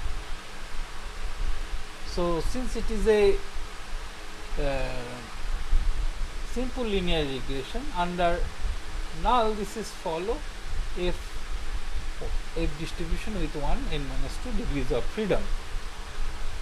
And MS regression is simply as SS regression by degrees of freedom of regression. Here degrees of freedom of regression is 1 because it is a simple linear regression, so it is same as SS due to regression. SS due to regression. Okay, so this is the F statistics value of F statistics, that is 1483, and corresponding F value is very low. This implies the regression equation is significant.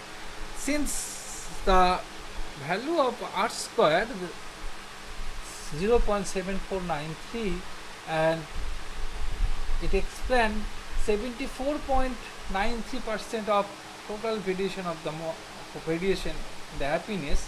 So we can say that this we can use this regression equation for prediction purpose.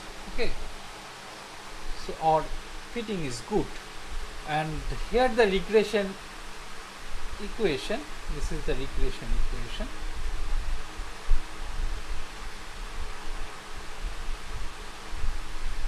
Y hat equal to, I round this in 2 decimal places, so intercept should be 0.20 and estimate of the slope is 0.71 x. Here x is income and y is happiness. Okay, I repeat all these things. So this portion is intercept, which is 0.20427. So when income is 0, then estimated happiness is 0.20, and this is the standard error corresponding estimate. This is a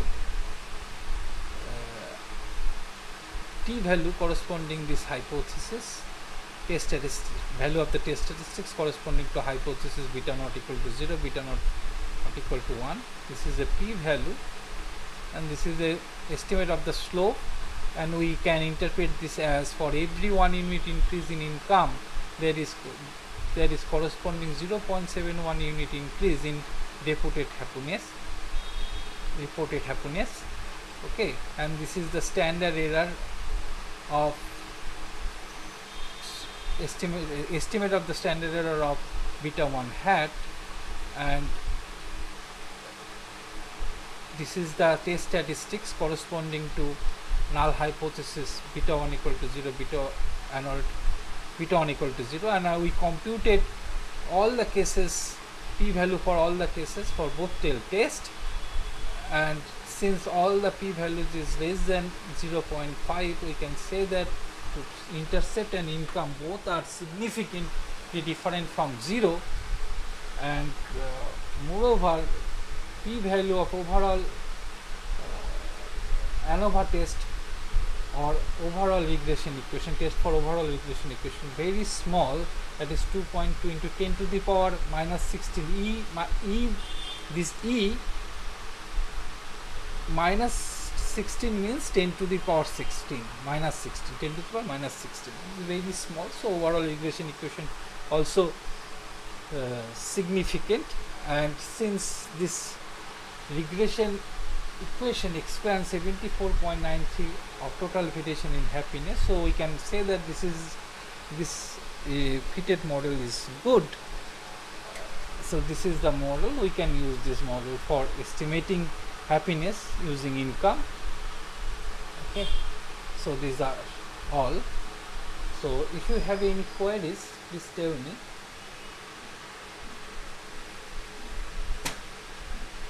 So please tell me if you have any queries.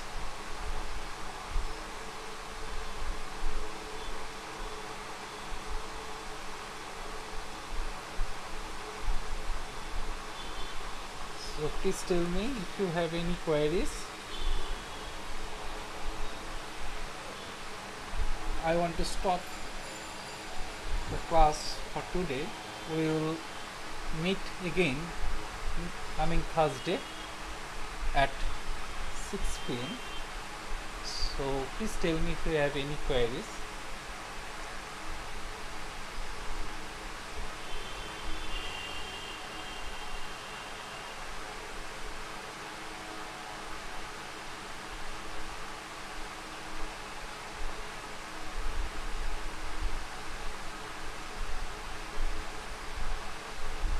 So Please tell me if you have any queries. Otherwise I end the stream.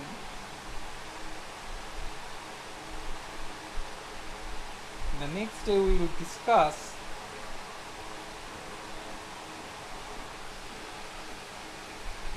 residual plots and multiple linear regression. So please tell me if you have any queries, any doubt.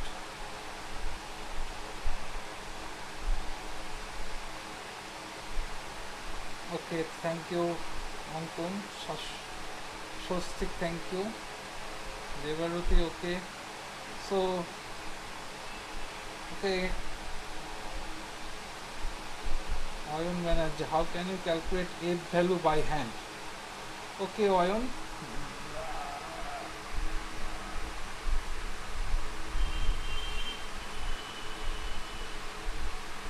So F value is nothing but a sum of square due to regression divided by degrees of freedom corresponding regression, SS due to residual divided by degrees of freedom of residual. Okay. So SS due to regression, first you compute SS due to total.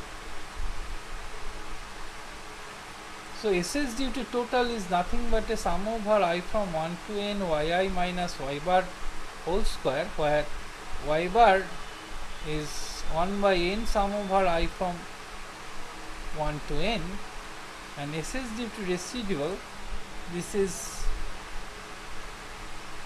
first I find SS due to regression, SS due to regression, SS due to residual, SS due to residual, you can compute y hat, which is b naught or beta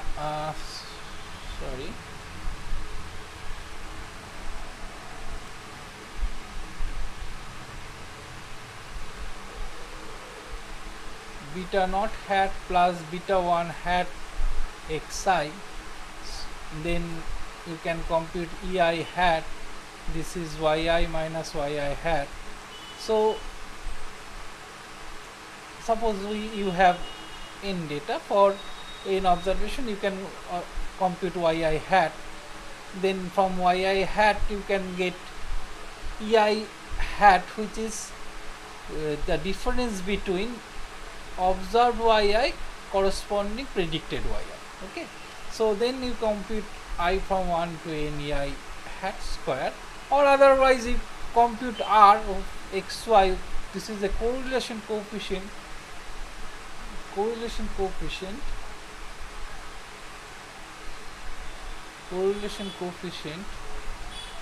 between x and y. So this is nothing but 1 minus r square xy s total. Okay, so you can find this SS due to residual using this formula directly, or you can find in that way also. And the degrees of freedom of residual, this is n minus 2, n is a total number of observations, and then SS due to regression, which is equal to SS due to total minus SS due to residual. Okay, so therefore F is SS due to regression, and the degrees of freedom is regression is 1. So this is divided by 1 by SS due to residual divided by n minus 2. So this is equal to n minus 2 into SS due to regression, SS due to residual. Okay, So one more thing, interesting part is wait. So f is SS due to regression. So SS due to regression is nothing but a if you use this formula, so SS due to regression is nothing but r squared xy I denote this SS total by SYY. So r squared xy SYY. So this is nothing but a n minus 2 r square xy SYY divided by 1 minus r square xy SYY, which is sum of square due to residual. So this thing is cancelled out. So this is n minus 2 r square xy divided by 1 minus r square xy. So this is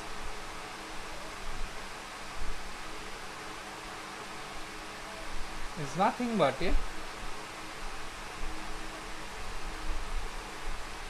t square, where t equal to root over n minus 2 r square rxy by root over 1 minus r square xy, and this t used for this testing h naught rho equal to 0 versus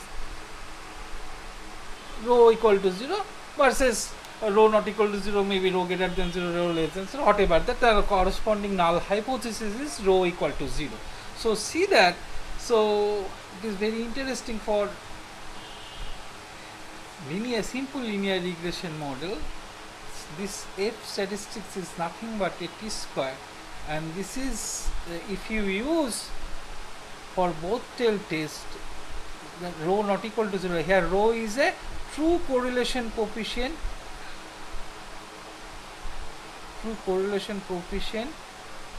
between x and y. Okay, when true correlation coefficient between x and y, if you use if your alternative hypothesis is this is h1, if your alternative hypothesis is non-directional, in that case this two-tail test, this is a two-tail test, is nothing but a, this is the f test, which is one tail test. So for this test, so hence this test and this test are equivalent in this case. So either you can use this or this. Okay, Owen, have you any question? So f test is nothing but a t square. So, Owen, are you hearing? Please tell me.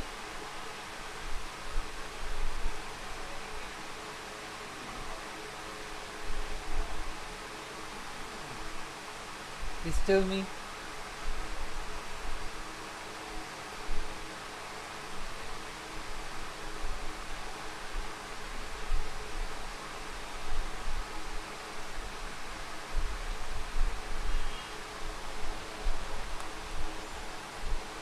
Okay, thank you. So can I end this stream? Please tell me. If you have any doubt, please tell me. I have no problem. I can again expand your queries. Okay, please tell me.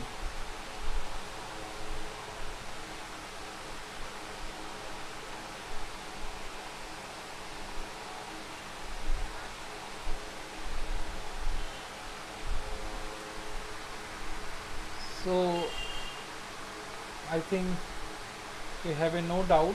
So thank you. So we will meet again coming Thursday, same time, that is 6 p.m.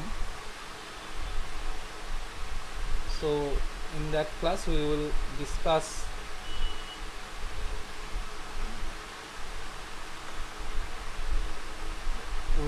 our residual analysis and